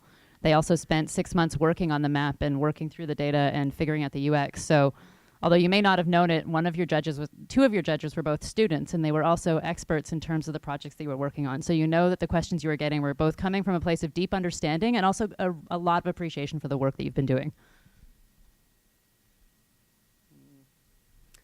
Our teams continued. So this was a really big project. So these are all people that in some way have influenced this project. And I think it's really great from the position of being the person who was hired to bring this all together to see so many different people have a chance to have an impact on this. It's really lovely. So Dr. David Wilger, who spoke earlier, Tim Tripp, who is the head of the library. You should do this part because you actually know those people better than Okay, I so don't know their job titles. So the folks largely on this slide from the CAMH side are folks who are working within CAMH education. So we have our leader, Dr. David Wilger, and really probably should have included Dr. Ivan Silver on this slide because he was ultimately the sponsor of the project. Tim Tripp, our director of library, myself, Annie Hart, Doug Giles, Miriam, Michelle Hamilton Page, who was my partner in crime in terms of writing the original grant for this, Erica Downs, and I note that we've left off Dr. Karen McCon. So these are all folks who work in digital media, who work in evaluation, who handle the back end of the kinds of dreams that we come up with. So, you know, we have a great team at CAMH, and I really want to say thank you to them. And also to University of Toronto. Another interesting aspect of this project that didn't get mentioned very much was over the summer, we also worked really closely with the first and second year medical students at University of Toronto. So they were the ones who actually took the data in the first place and thought through how it should look and what it should contain and what were some of the problems inherent in it when we got it the first time. They also worked through the taxonomy of categories, and they also spent a lot of the summer just thinking through what was the purpose of this map. And we wouldn't have had those students or the support of the faculty without Dr. Marcus Law and Farah, his assistant, research assistant, and she has been here, and you might have had a chance to meet her. They are both wonderful people and very supportive of the project. And lastly, our prize sponsors, who are not the cash dollars prizes, are coming from that funding partner we mentioned earlier. But the other prizes come from the University of Toronto Bookstore, the Ryerson University Bookstore, Loblaws Maple Leaf Gardens, Hivewire is one of the judges, Chris, and Tailored UX, who are judges and mentors, and also Good Life Fitness. And the two prizes I think that we'll be giving away as door prizes are the Good Life Fitness and the Loblaws gift certificate, but I'm going to wait for Chris to come out because I don't want to promise you things I can't deliver. And very lastly, this project has been supported by numerous volunteers prior to this event, and so the development of the map that we've been working with was supported by student volunteers who met for once a month for 6 months leading up to the summer. A few of them, there was about 63 who signed up. The ones who showed up to the meetings were Andrew Kwan, Caroline Wanas, Ali Damji, Victoria Fast, Gabrielle Steinberg, Deanna Wong, Matthew Bombach, Olivia Cupido, Siki Chu, Tamara Augustin, and Sally Tan. The other thing that these amazing volunteers did was they actually ran workshops using that map in the community in various schools to figure out how people were using the map and to get some user feedback and to figure out some of the flaws inherent in the product, which I'm sure you all also experienced while you were trying to work with it. So they did a really great job of doing some primary user research. And the project has also been supported at the institutional level by a steering committee composed of I don't know if Suzanne Stein is a doctor, a professor at OCAD named Suzanne Stein, who I will refer to as a doctor in absence of any evidence otherwise. Maria Luisa Contursi, who is the director of Mind Your Mind. Tom Barker at OCAD, also a doctor, perhaps. It's always hard with OCAD, you never know. Brad Davey, who is the director of Connects. Dr. Sandra Cunning, who is the director of evaluation at CAMH. Dr. Karen McCon, who is also manager, something. And Tim Clayton, who is in a position of great importance at Connects. My information gets less and less as this slideshow goes on. And thank you very much. And I am now going to run to the back and tell the judges that I really hope they're finished. Andrew's going to entertain you.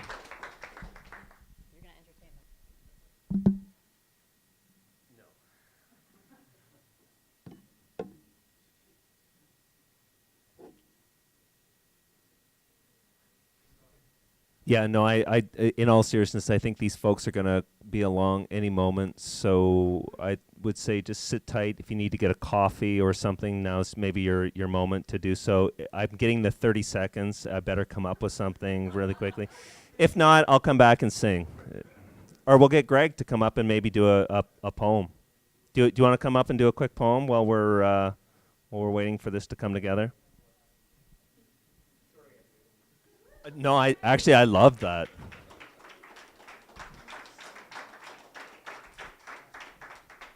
All right, so did you turn this off?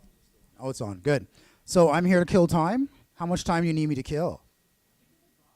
I can do the draw too. Do you want me to do the draw before I do the time kill? Oh, excellent. Awesome. So this is a draw for a $200 Loblaws gift certificate, which is actually pretty awesome. Do you want me to pull? Yeah. All right. Please don't hurt me if I don't take your name. The one down at college and thing with the fancy cheese wall. What's that? Do a poem with the name. Do a poem with the name? All right. Please, the rest of you, don't send me to hell, because the winner of the prize is Carlos L. That was pretty good. I don't have it in my hands. Chris has it. She will bring it to you. Congratulations. That would have been helpful. She's right there. Chris, this is the winner of the Loblaws stuff. Hold on to that. All right. Okay, this is for a 1-month gift certificate to Good Life. And you need that now because you've been sitting still. All right. So, in the name of fitness, let's see who's coming up roses today. All right. Let me just get a name. Wow. Making sure that your fit is always the best. So the winner of this prize is Rizwan S. Wait, stay there. Rizwan, stay there. They forgot to send us the thing in the mail, so we're just going to have to...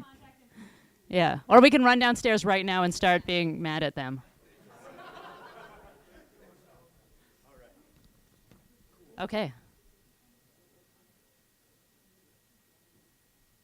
Where's David? We'll do it. I don't know who the winners are, so.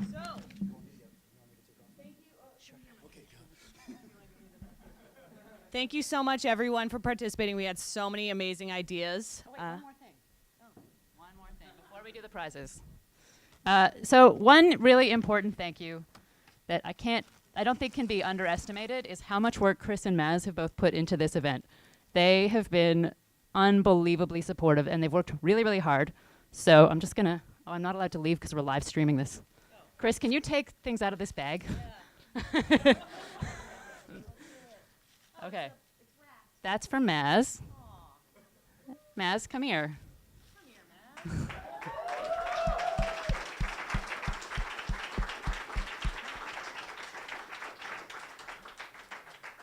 Maz lives really far away. We had to get him a hotel room so that he wouldn't have to travel 2 hours to get home at night. That's how much he's worked, so. And this other one, why? Oh, it's for Chris, because Chris is amazing, and let's all give her a hand.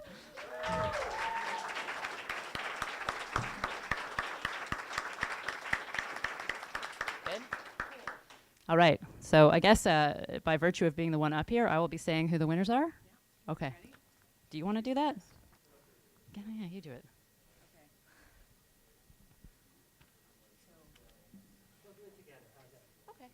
So we have to all fit. Oh, good. Oh, good. Oh, good. There's way more room on here then. Okay. Grand prize, first runner-up, grand prize, first runner-up, second runner-up, and best mental health. Excellent.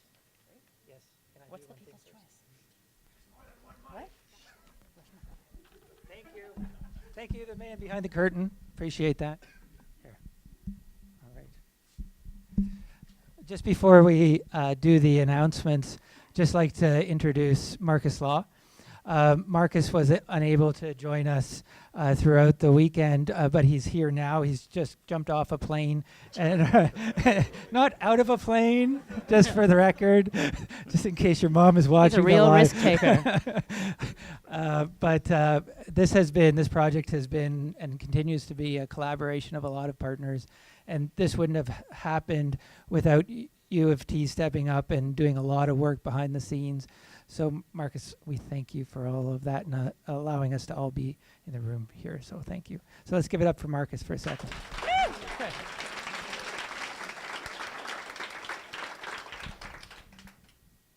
All right.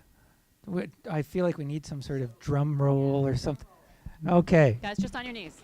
All right. Oh, nice. Good. Okay. So, what should we start? Hold on. Should we I don't know what to do yet. The winner of the grand prize is... We're going to start with grand prize? Oh, okay. No, other way. Okay, start from the bottom up. Okay. All right, let's do the health innovation first. Sure, yeah. So the winner of health innovation, after a lot of deliberation, a lot of thought, and have to thank everybody in that category. So the winner is Hey Howdy. Woo!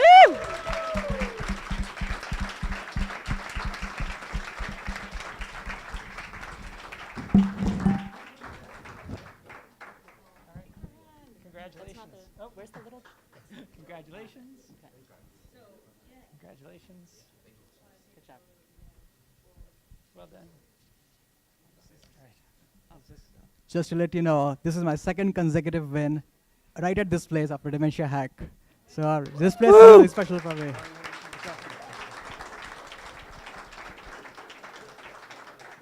Okay. All right. Next one. Do we get a picture? Or are we going to get a picture? Okay, good. Thank you. Excellent. I don't know what that Do you want to do? Which one? Second runner-up, first runner-up first. Okay. All right. So this is second runner-up? Yeah, okay. you want to do that one? Sure. So the winner of the second runner-up prize, which is... Your choice, a gift card. $100 gift card from the All right, is Never Alone.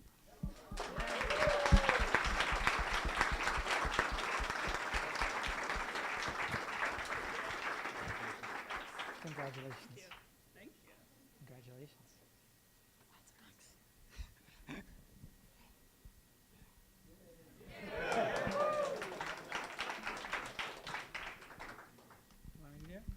Okay, we can't agree, so we're leaving you all in suspense. So the first runner-up is Pre Monstro. Pre Monstro.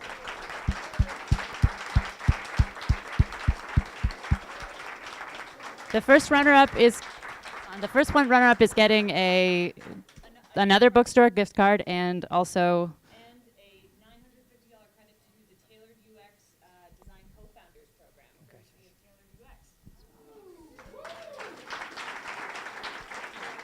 The team of one. Okay, and just before we do grand prize, let's do People's Choice. So after counting all those little bits of paper and accounting for possibly a little bit of vote fixing, the winner of the People's Choice Award is Rushmore Academy of Beekeepers.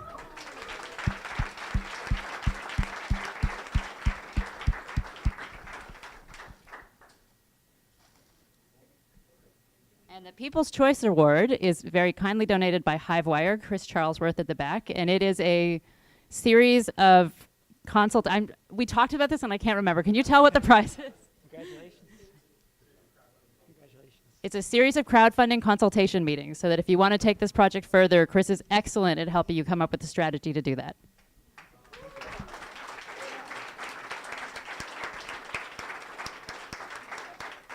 And I should say we look forward to working with our friends at St. Mike's to improve this, so thank you.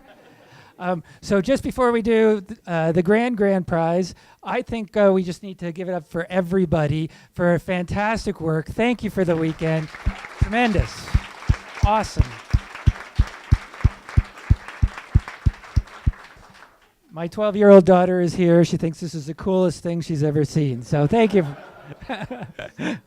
All right. The grand prize is... Can I do the grand prize? Yes. All right. I'm here. I'm doing it. The grand prize goes to Check It.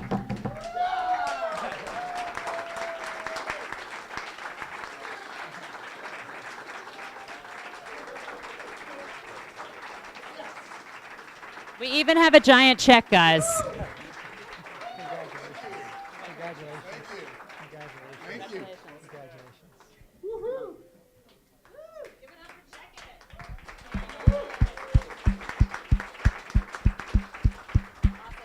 And I just one last thing to say. I really look forward to doing more of these with CAMH, and I also think that if you love your project and you want to send it to us and get feedback or try to open up a conversation about further partnerships as you independently develop it, please don't cut us out of that conversation. We'd love to hear from you. So, thank you, everybody.